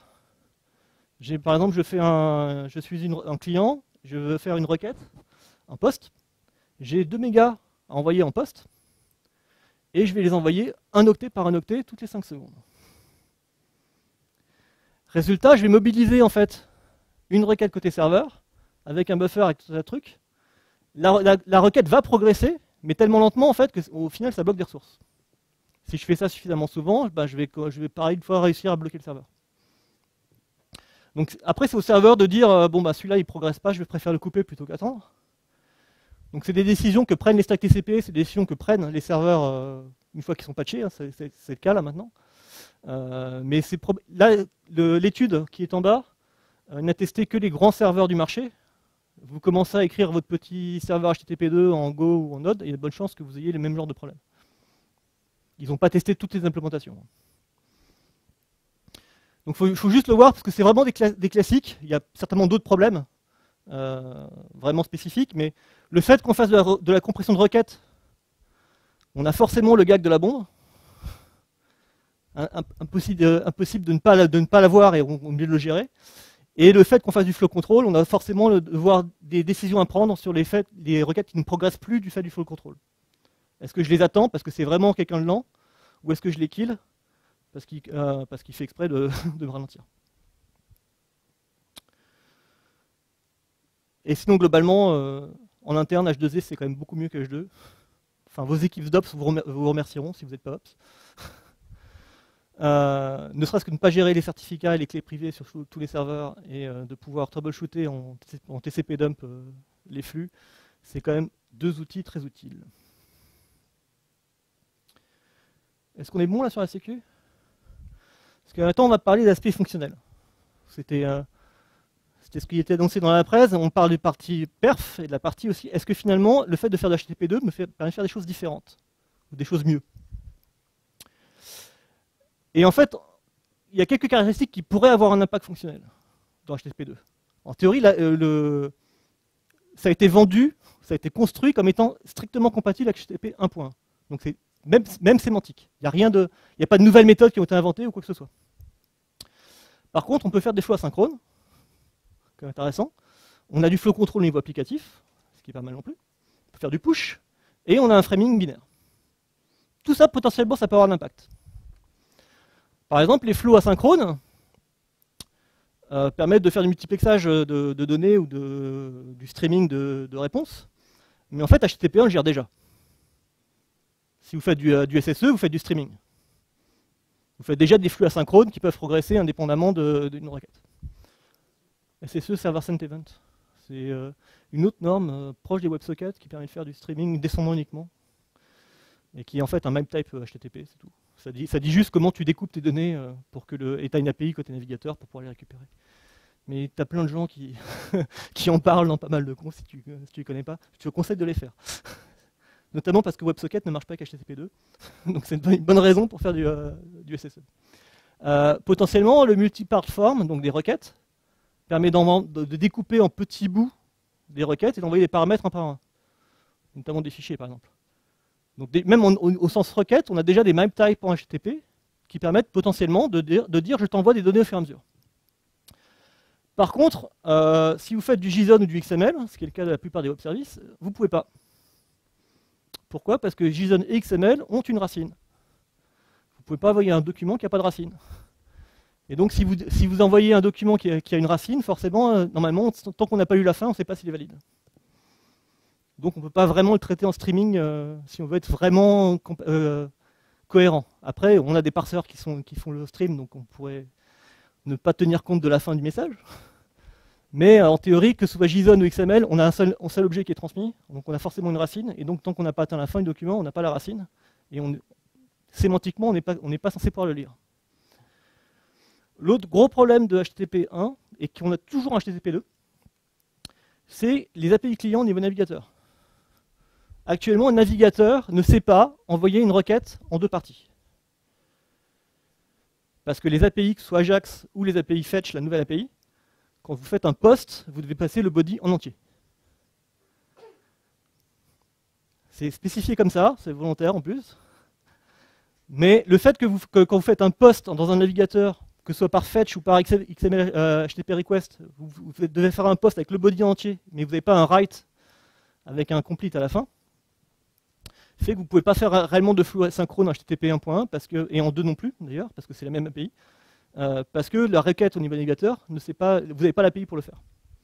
Si vous n'êtes pas en navigateur, vous pouvez vous faire ce que vous voulez. Donc si vous êtes entre deux web services, ou entre un client, une application native et un web service, vous pouvez faire deux flux d'event stream directement si vous voulez, et ça marche. Il n'y a rien qui vous interdirait de faire une requête avec un type event stream, et avoir une réponse event stream dessus. Mais en fait, pour le coup, HTTP1 et HTTP2, c'est exactement pareil en termes d'asynchronisme, parce qu'on est limité par les mêmes choses qui sont les API clientes. Le push, ça c'est quand même la grosse nouveauté de HTTP2. Mais pour que le push marche, il faut que le client indique dans les settings qu'il est prêt à les accepter. Donc déjà, un serveur ne peut pas se baser sur le fait qu'un push va marcher si le client ne lui dit pas. Donc à chaque connexion, il faut qu'il vérifie que le client est prêt à prendre des pushs. La deuxième chose, c'est que le push n'est légal que pour des requêtes qui sont safe et cacheable, telles que définies dans la norme HTTP 1.1. En pratique, ça veut dire get. Aide en théorie, mais je ne vois pas tellement l'intérêt de pusher des aides. Donc en pratique, les seules choses que vous pouvez faire comme push, ce sont des get. Et en plus, pour que si vous êtes au niveau web service, enfin au niveau programmation d'application, pour gérer un push, au niveau de votre middleware de codage, ce ne sera pas transparent. Actuellement, je ne connais aucun middleware où en fait le push est vu comme une nouvelle requête. À chaque fois, le push est un message spécifique qu'il faut traiter de façon spécifique et implémenter une logique spécifique. Donc ça veut dire que le client ne peut pas, le serveur n'est jamais sûr que le client va le gérer. Et le client doit faire du travail pour le gérer de toute façon. Et donc un serveur, naturellement, va avoir du mal à s'en servir au départ. Si par hasard vous implémentez les deux, c'est-à-dire que vous avez un client qui a implémenté le côté push et vous avez un serveur qui fait du push, on peut envisager plein d'utilisations amusantes.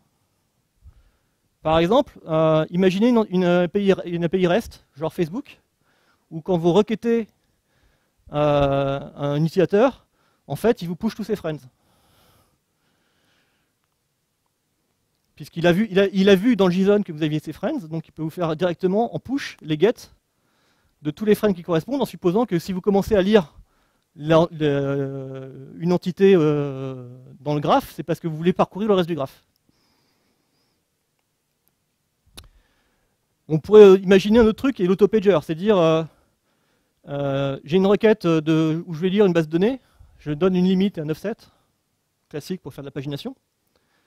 Je pourrais tout à fait pusher la page suivante, et suivante, et suivante. Donc à chaque fois que je push une page, finalement je push la suivante.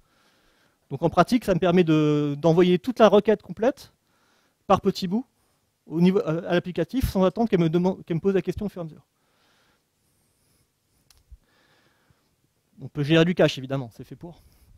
Et la seule chose, c'est qu'à chaque fois, ça suppose que l'application là, elle a une logique complètement spécifique.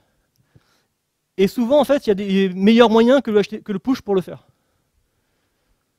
Si vous voulez faire du pager, je ne suis pas sûr que le push soit une très bonne idée, parce que ça veut dire que vous allez pusher tout le temps toute votre table à tout le monde, qu'il le veuille ou pas. Et c'est pas évident de trouver le critère qui vous permettra de pas le faire. Donc en théorie, le push c'est vachement bien. En pratique, même en côté client, on a beaucoup de mal à faire marcher de façon correcte. Pourquoi? Parce que la norme actuelle ne permet pas vraiment de communiquer entre le client et le serveur pour dire quel est l'état du client. Qu'est-ce que le client attend réellement dans le push? Si vous avez un navigateur, je ne peux pas dire j'ai déjà ça dans le cache. Pas la peine de me l'envoyer. Le serveur va l'envoyer, éventuellement vous allez l'annuler. Voilà, dans ces cas, tu fais du pub-sub. C'est pour ça que tu ne t'emmerdes pas à faire du push. Donc le push, en théorie, tu as des applications, mais toutes les applications que tu peux faire en push, en fait, tu as d'autres moyens de le faire qui sont plus efficaces. Donc c'est pas terrible comme impact fonctionnel. Après, on peut gérer flow control au niveau applicatif. Donc on peut gérer les windows et on peut gérer le nombre de streams au niveau applicatif. Ça c'est pas mal. Parce que ça veut dire par exemple que je peux implémenter une logique assez complexe de dire d'allocation de jetons. Je me crée un pool de requêtes disponibles que j'alloue sous forme de stream applicativement et que je distribue au fur et à mesure à mes clients, et quand je vois que mes jetons diminuent, je réalloue ou je diminue l'allocation de certains clients. Donc je peux faire de l'allocation relativement fine de requêtes, ou en termes de flow control, Windows Update, c'est ce qui détermine le nombre d'octets que je peux envoyer. D'accord? Je vous ai dit tout à l'heure que Windows Update, je pourrais le mettre à 0, c'est une attaque. Si mon protocole est basé sur des postes, comme la plupart des RPC SOAP par exemple, je fais un Windows Update à 0 sur un SOAP, ça veut dire que je ne peux plus envoyer de requête.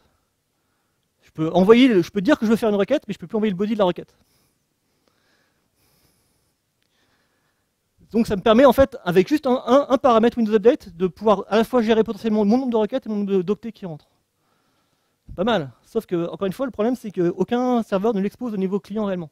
C'est-à-dire si vous voulez faire ce genre de choses actuellement, vous devez prendre Netty, ou un truc du même niveau, et gérer les frames une à une. Parce que les serveurs implémentent déjà ces mécanismes-là, parce que le Windows Update, c'est ce qui permet de faire écouler les flows. Donc le serveur est obligé de le gérer.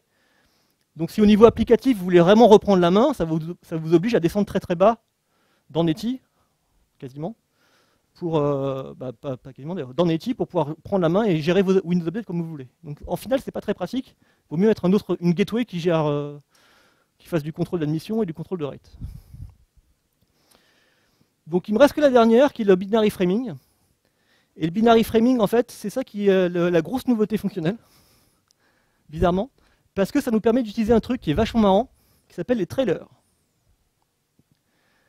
Combien d'entre vous savez que HTTP 1.1 gère des trailers? D'accord? Donc depuis la norme 1.1, donc depuis 95, vous avez le droit d'envoyer sur une requête des headers, un body et un trailer à la fin. Ce trailer étant considéré comme un header. Il y a 2-3 trucs amusants quand même, c'est qu'en fait, en HTTP 1.1, on ne peut l'envoyer que dans certains cas. En particulier, on est obligé de dire qu'on envoie des requêtes chunked en transfert encoding. Et on a un certain nombre de contraintes aussi sur les headers qu'on a le droit d'envoyer. Vous n'avez pas le droit d'envoyer le content type tout en bas, par exemple. Vous ne pouvez pas envoyer un trailer qui dit le content type, c'est ça. Le content type doit être forcément header. Mais en HTTP 1, en gros, ça ressemble à ça. Je dis, j'ai une requête, TI, ça veut dire que je vais accepter comme option d'encoding des trailers. Donc toi, si tu veux, tu peux envoyer des trailers. Et en réponse, le serveur va dire, tiens, voilà mes en-têtes. voilà les trailers que je vais t'envoyer. Il n'est pas obligé, hein, mais c'est par courtoisie. Ça permet au serveur en fait, de savoir quelles informations il aura plus tard. Il envoie son body, et à la fin du body, il envoie son trailer. Ça, c'est légal en HTTP 1.1. C'est légal parce que vous voyez, je suis en chunked. En chunked, ça veut dire qu'à chaque fois, je suis obligé de donner le nombre d'octets à lire pour lire le prochain segment, finir par un 0, etc. C'est assez spécifique. Vous l'avez très certainement jamais vu en HTTP 1.1. Il y a une très bonne raison pour ça, c'est qu'aucun navigateur ne le gère. C'est déjà une bonne raison. Et deuxième raison, en fait, c'est qu'il y a très peu de proxys qui le gèrent. Parce que pour un proxy, c'est le bordel. Si vous êtes proxy et que vous devez gérer ce genre de choses, ça vous oblige à, en fait, si le client qui est proxy ne vous a pas annoncé le trailer et que vous voulez le gérer, ça vous oblige en gros à cacher la réponse, à attendre de voir la fin du trailer, et soit à la réinsérer comme un header, soit à la discarder. Donc en pratique, c'est pas du tout utilisé, ça n'a jamais été utilisé. Mais en HTTP 2, on a un énorme avantage, c'est qu'en fait, data et headers sont complètement séparés.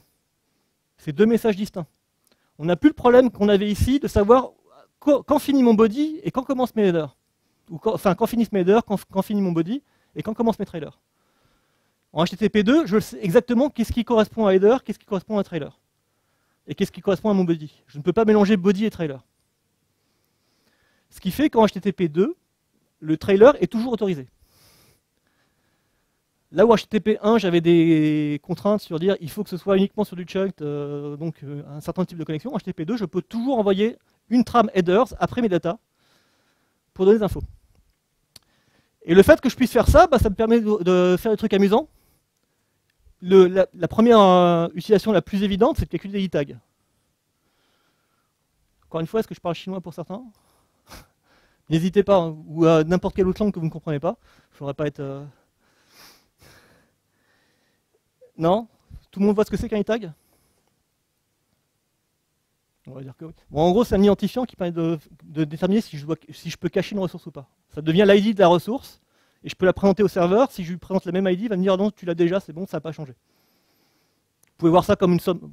Typiquement, on peut faire un hash sur un document pour calculer un e-tag. Donc, dans les cas où je dois envoyer un document qui est relativement long, que je ne connais pas à l'avance, pour moi, c'est plus simple de l'envoyer d'abord et de calculer à la fin le hash. Quand je l'ai complètement envoyé, je sais exactement ce que j'ai envoyé, pour le coup. Et dans ce cas, je peux calculer le e-tag de façon simple. Une autre chose, c'est que je peux faire des... Alors, c'est indispensable si je veux faire du streaming.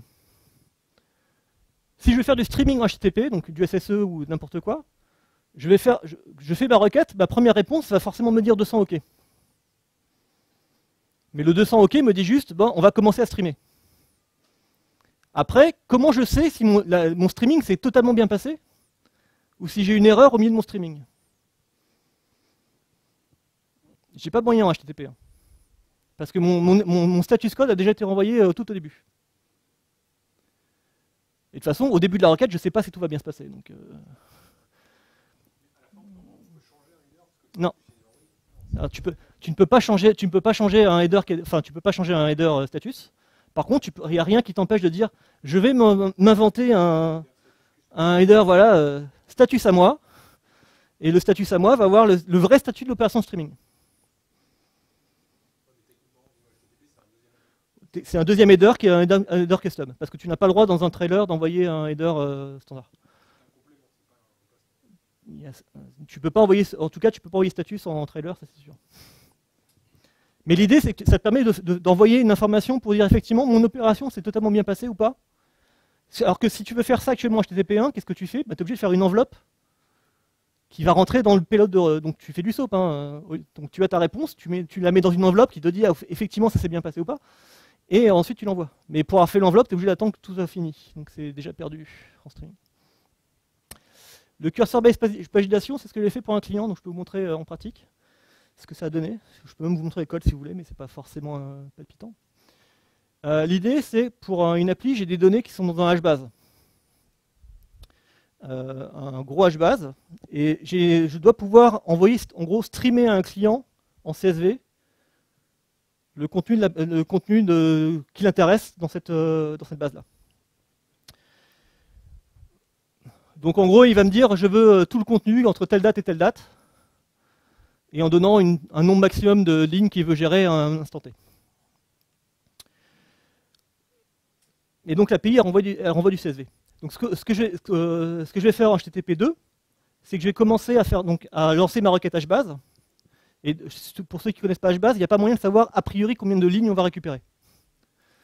On va lui dire, je veux faire une requête entre telle borne et telle borne, vas-y, déroule les octets, et tout ce qui rentre mon filtre, tu dois me l'envoyer, et puis après je ferai un tri, éventuellement. Mais il ne peut pas dire, j'ai 2 millions de lignes qui vont rentrer, j'en sais rien. Donc je ne peux pas faire la pagination classique du SQL. Donc ce que je vais faire dans HBase, c'est que je vais dire, ben voilà ma clé de départ, ma clé de fin, et tu vas m'envoyer les données par lot. Par exemple, si le client m'a demandé 10 millions de requêtes maximum, dans HBase, je vais lui demander genre peut-être 1000 par 1000. Donc la requête est asynchrone, il va parcourir les 1000 premières lignes, il va me les envoyer. Ensuite, lui, il va continuer à parcourir et à m'envoyer, etc. Mais moi, je peux commencer à traiter mes lignes. Et comme je veux envoyer du CSV, l'avantage du CSV, c'est que je peux le streamer facilement. Une API en CSV, dès qu'on envoie la requête en réponse, je peux envoyer les headers. Ah, 21h. en réponse, je peux envoyer les headers immédiatement. Et ensuite, je peux envoyer au fil de l'eau les lignes. J'ai pas de framing supplémentaire. Donc, ce que je peux faire au niveau de mon API, c'est à chaque fois que j'ai des lignes qui rentrent, je les renvoie directement au client, en ayant fait le tri qui va bien. Et le seul problème que j'ai, c'est à la fin, lui dire, ok, bon, j'ai récupéré le nombre de lignes que tu m'as demandé, est-ce qu'il en reste? S'il en reste, je peux lui renvoyer en trailer le lien pour lui dire, la prochaine fois que tu veux suivre la suite de ces données, en fait, l'URL c'est la même, mais je te donne directement la clé de départ pour la suite. Donc je te fais un curseur. Donc en gros, je te donne l'identifiant de mon curseur et tu vas pouvoir reprendre le curseur là où il était. Et si je pouvais pas faire ça en trailer, j'étais bien embêté. J'étais bien embêté parce que ça veut dire soit je bufferise tout le contenu que je vais streamer là pendant ce temps-là pour lui faire une réponse complète et lui rajouter en header ou en enveloppe. Mais dans tous les cas, en fait, j'étais obligé de prendre beaucoup plus de RAM par requête. Et en plus, je vais rajouter la latence parce que je vais devoir attendre en fait d'avoir lu mes 200 000 lignes pour lui dire ok, la prochaine clé c'est celle-là. Donc le fait de pouvoir faire ça en fait permet de faire un code qui est beaucoup plus simple, d'une part, parce que c'est du streaming en fait, on se pose pas trop de questions, et surtout beaucoup plus efficace en termes d'API parce que je n'ai jamais besoin de bufferiser plus qu'un batch de données à la fois. Donc si mon batch est à 1024, je sais que j'ai 1024 lignes maximum de CSV en mémoire avant de les flusher au client et de continuer. Donc ça, c'est des choses que je ne peux pas faire, je ne peux quasiment pas faire de façon efficace sans les trailers. Donc le binary framing, ça a l'air de rien, mais en fait, le binary framing permet de déclencher les trailers, et comme on déclenche les trailers, on peut commencer à faire des choses amusantes en termes de streaming. Est-ce que c'est clair? Ouais, vas-y. Non, non. Je t'ai dit, on ne parle pas de navigateur. Non, alors, les navigateurs actuellement ne gèrent pas les trailers HTTP2. Chrome est en train. Je crois que c'est implémenté en 50. Enfin, c'est en Canary ou un truc comme ça, c'est implémenté. Et Firefox, c'est pareil. Donc cette année, tu les auras en fait. Mais pour l'instant, non. Et bon, Safari un jour. Maintenant. Ouais.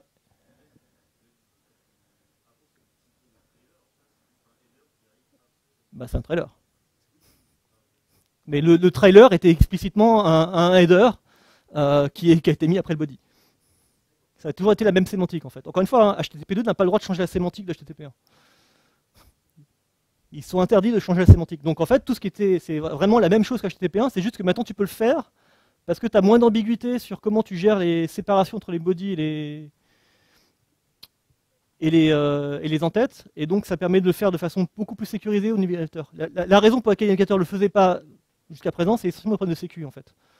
Tu peux envisager plein de choses amusantes où tu crées des problèmes de parsing, Et en fait, tu fais dépasser ton chunk et tu rajoutes un header qui va complètement changer le contenu, le fonctionnement de la page, etc. Et donc, on arrive à l'équation magique. Si vous faites du SOAP actuellement, vous pouvez lever XML, mettre du HTTP2 et vous faites du gRPC. Est-ce qu'il y a des gens qui ont déjà entendu parler de gRPC? Qui ont fait du gRPC? D'accord. Je vous rassure, j'en fais pas non plus. C'est sorti beaucoup trop récemment pour que j'en ai en prod, hein, mais je vais quand même montrer. Pourquoi je le présente comme ça? Parce que SOAP, en fait, a quand même un certain nombre d'avantages. Un avantage, c'est qu'on gère un schéma. Ça veut dire qu'on décrit de façon très précise ce qu'on veut faire et quelles sont les données qu'on va échanger et comment on va les échanger. Et que comme il y a un schéma, il y a un tooling. Donc c'est facile de générer du code autour. Ça va vite de faire de services en SOAP. Le fait d'enlever du XML, ça va permettre de choisir quelque chose de plus efficace. Le XML, c'est bien, c'est très expressif, mais en termes de sérialisation réseau, c'est catastrophique. C'est beaucoup trop gros. Donc l'idée, c'est qu'on va prendre le mécanisme de base de SOAP, schéma, tooling, etc. Mais au lieu de faire du XML, on va prendre un truc plus efficace qui s'appelle protobuf, en l'occurrence, mais qui est pas. On pourrait faire du gRPC qu'autre chose. C'est juste que c'est la seule implémentation actuelle. Et le fait qu'on fasse du HTTP2 va me permettre de faire du streaming. Ce que je ne sais pas faire en SOAP du tout. Là j'ai des trailers, je peux avoir des codes de retour streamés. Je peux avoir un code de retour après une opération qui envoie en chunk. Et donc, on a du web service avec le même tooling, plus efficace, et avec la possibilité de faire quelque chose de plus intéressant en termes d'usage. Alors, gRPC, en gros, c'est 3 étapes de base. Hein, je fais un schéma, je génère mes stubs comme avec mon WSDL, je code et je run. Facile. Le schéma en gRPC, ça ressemble à ça. Donc c'est du protobuf.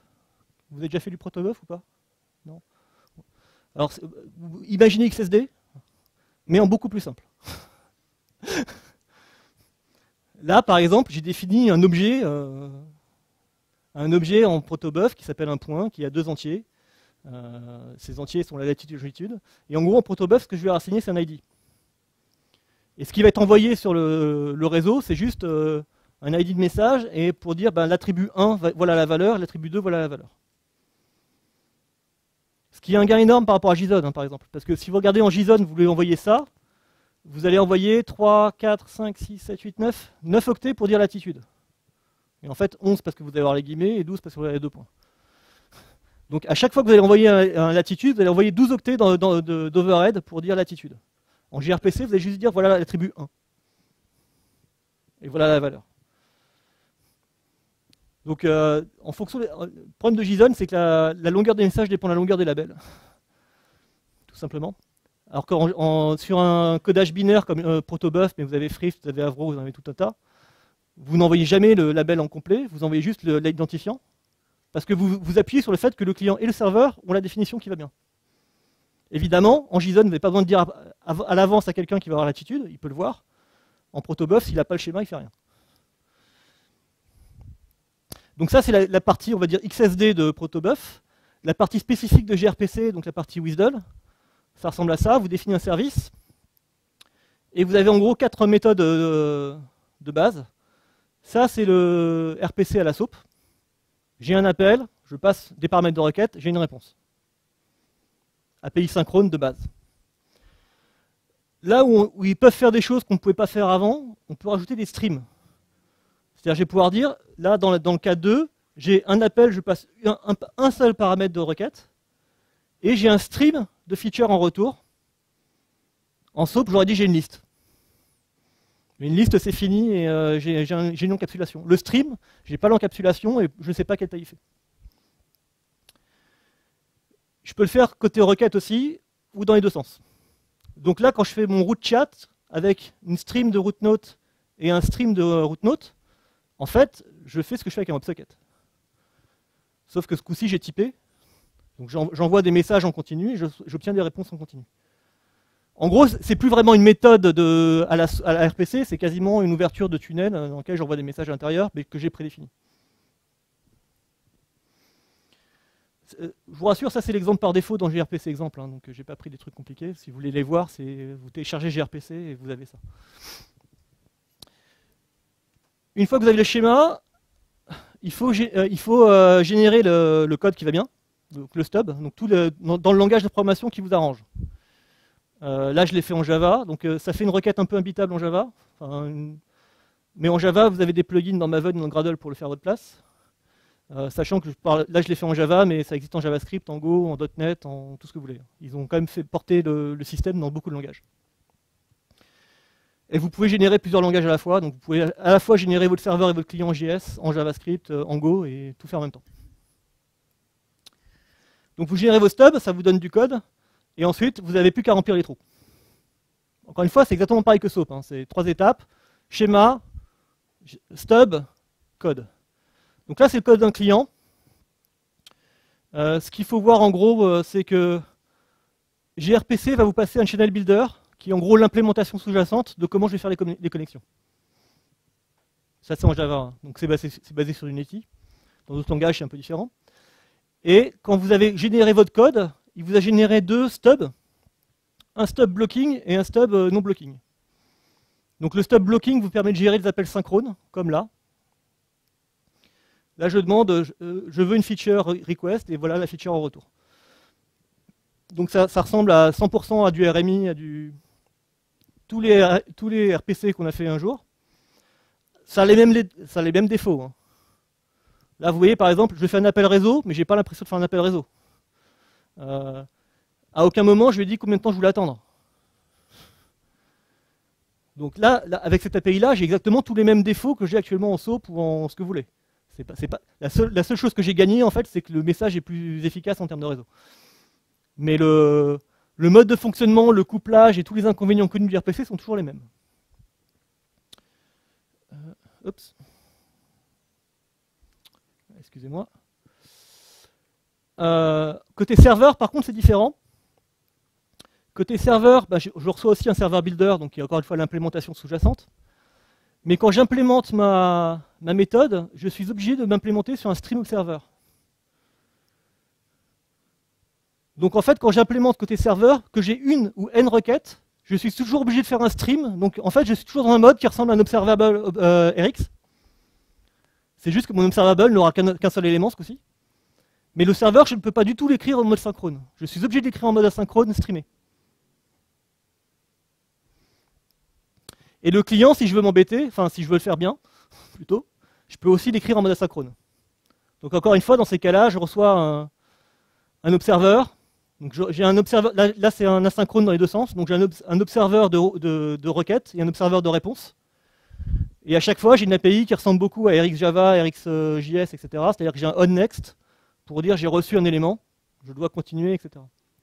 Et à la fin, quand j'ai fini, je reçois un onCompleted pour dire, ok, mon stream c'est fini. Donc si vous avez déjà fait du RxJS, du RxJava ou quelque chose qui ressemble dans ces mouvements-là, c'est exactement la même chose. Si vous n'en avez jamais fait, je vous conseille d'en faire. Mais c'est un autre sujet. Et donc gRPC, en fait, ce qui est intéressant, c'est qu'au côté serveur, il vous force à le gérer comme ça. Il vous force à écrire du streaming. Côté client, vous avez le choix. Si vous avez un client qui fait un appel toutes les 3 heures, parce que c'est peut-être quelque chose qui n'est pas sollicité par un nombre d'utilisateurs important, le blocking peut marcher très bien.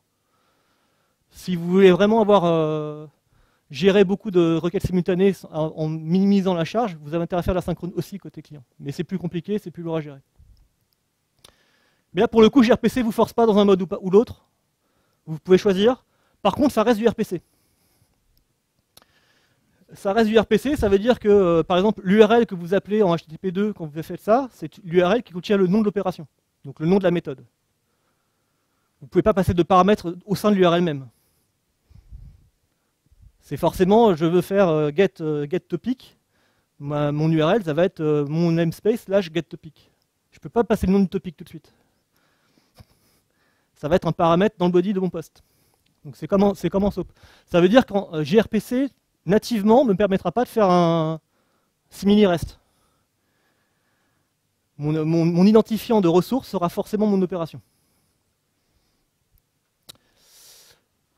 Par contre, en streaming, c'est pareil aussi, mais j'ai un modèle à la RX qui est quand même beaucoup plus puissant.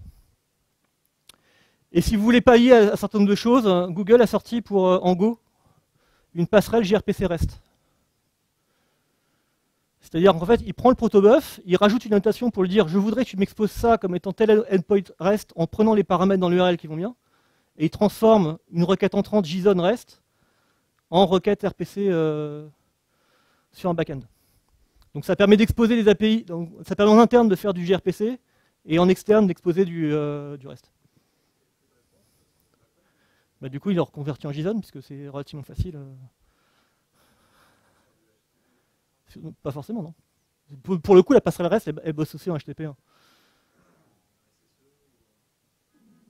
Bah, ou elle bufferise et elle renvoie le résultat. Hein. En stream, c'est forcément un SSE ou un socket, mais je t'avouerai que moi, je ne l'ai jamais utilisé encore. Hein, gRPC, personnellement, j'ai regardé parce que ça m'intéressait de voir ce que ça fait et de voir comment ça marche. Mais en prod, j'ai aucune expérience pour savoir si c'est vraiment plus efficace ou pas, puisque c'est trop récent. Et donc, à l'époque, j'avais déjà codé plein de choses, donc je n'ai pas recodé en gRPC.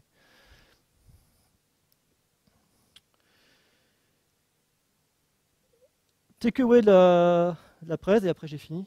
Vous pourrez souffler. HTTP2 n'est pas forcément beaucoup plus rapide que HTTP1. En termes de perf, vous avez vu, dans la mesure où vous êtes limité par votre perf CPU de votre requête, vous n'avez pas forcément un gain énorme. Vous en avez un petit peu, dans les latences hautes, enfin dans les hauts pourcentiles, mais ce n'est pas forcément un gain énorme. Par contre, si vous voulez faire du HTTP2, le tuning de réseau est très différent. Parce que vous mettez tout dans le même socket, vous avez moins de connexions, vous avez moins de problèmes de nombre de connexions qui s'ouvrent, vous avez moins de problèmes de fin weight de connexions à expirer. Par contre, le TCP buffer est vachement plus important. Et surtout, ça permet de gérer le nombre de connexions au niveau du client et non plus au niveau du serveur et non plus du client. Le client ne se pose plus de questions. Il ouvre une connexion et il peut envoyer autant de streams que le serveur l'autorise. Et ça vous évite un gros problème qui est comment je size mes pools. Qui est un problème récurrent que personne ne sait traiter de façon correcte parce que c'est très dur à faire de façon générique. Donc on fait à l'essai. En HTTP2, j'ai plus le problème. De toute façon, j'ouvre une connexion et le serveur me dira combien je peux en envoyer. Et si le serveur est mal paramétré, c'est de sa faute. Et en plus, HTTP2 vous permet de faire du streaming beaucoup plus facilement par le biais du framing, par le biais des trailers que vous ne pouvez faire en HTTP1, même si les sémantiques sont les mêmes. Merci. J'espère que ce n'était pas trop long.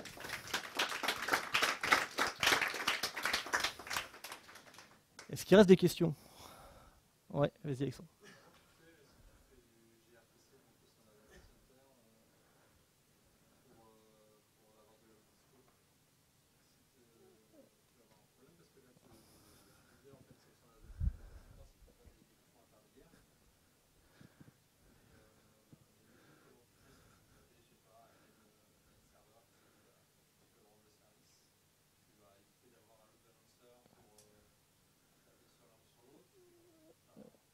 Alors, donc la question c'est est-ce que j'ai des problèmes de haute dispo en gRPC? Et je t'avouerai que je ne vois pas pourquoi tu aurais des problèmes de pourquoi tu ne peux pas utiliser le même problème de balanceur que tu le fais en HTTP.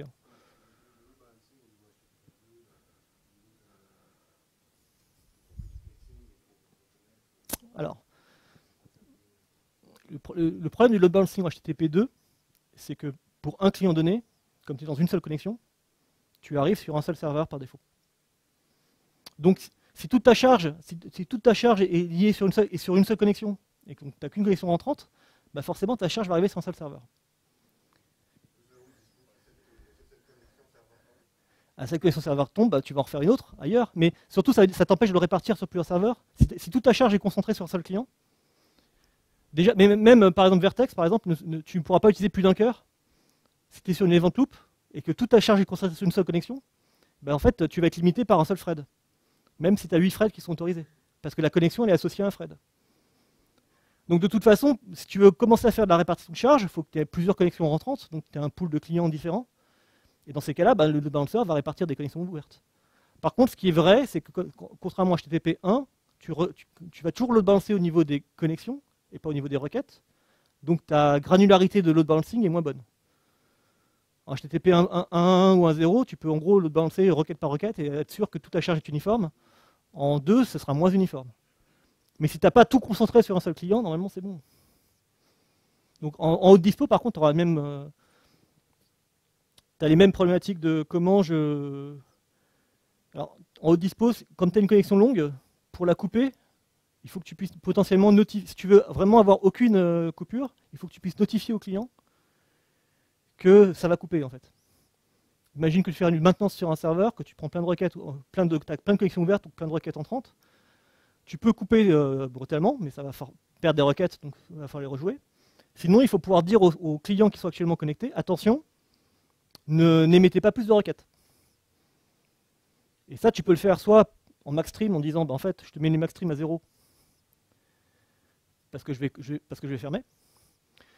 Soit tu as des en-têtes, mais c'est plus dans un cas web, où tu peux envoyer en en-tête un alt SVC pour dire au client, attention, le même service que tu es en train d'utiliser est disponible maintenant une autre URL pour l'inciter à se reconnecter ailleurs. Mais le cas d'usage était prévu pour les navigateurs parce qu'ils ont le même problème quand tu es en connexion longue.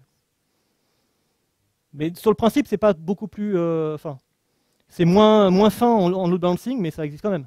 Sauf si tu mets tout sur un seul client. Là tu es embêté. Ouais. Dans ce cas, tu fais un proxy applicatif qui démultiplexe en fait. Est-ce qu'il y a d'autres... Ouais.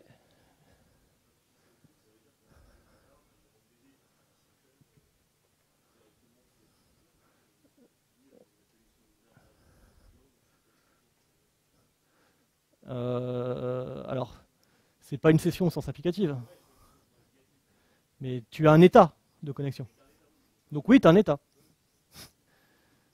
Après, tu sais pas si l'état, tu le maintiens avec l'équipement qui gère effectivement ta connexion, enfin qui gère ton application, ou c'est un équipement intermédiaire qui va refaire un dispatching derrière. Donc oui, tu maintiens un état, mais c'est déjà en TCP, enfin en HTTP, c'est vrai aussi. Hein. Tant que tu as une connexion ouverte, tu as un état.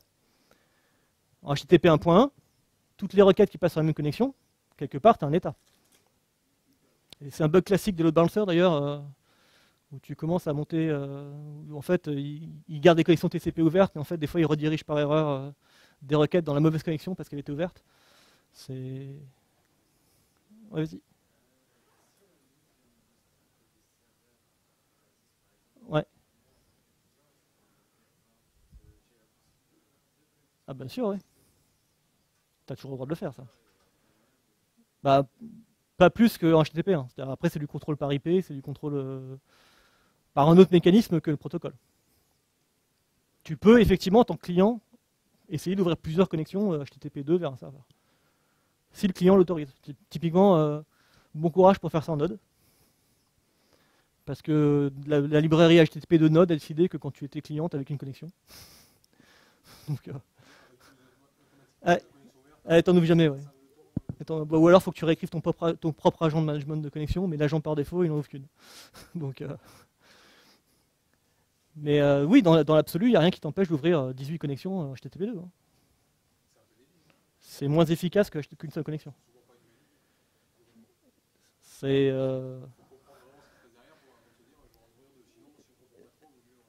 Ça peut être un bon moyen de contourner les problèmes de bande passante initiale. Ouais, parce que tant que tu as des fenêtres ouvertes, en fait, ça te permet d'avoir multiplier le nombre de fenêtres ouvertes, et potentiellement.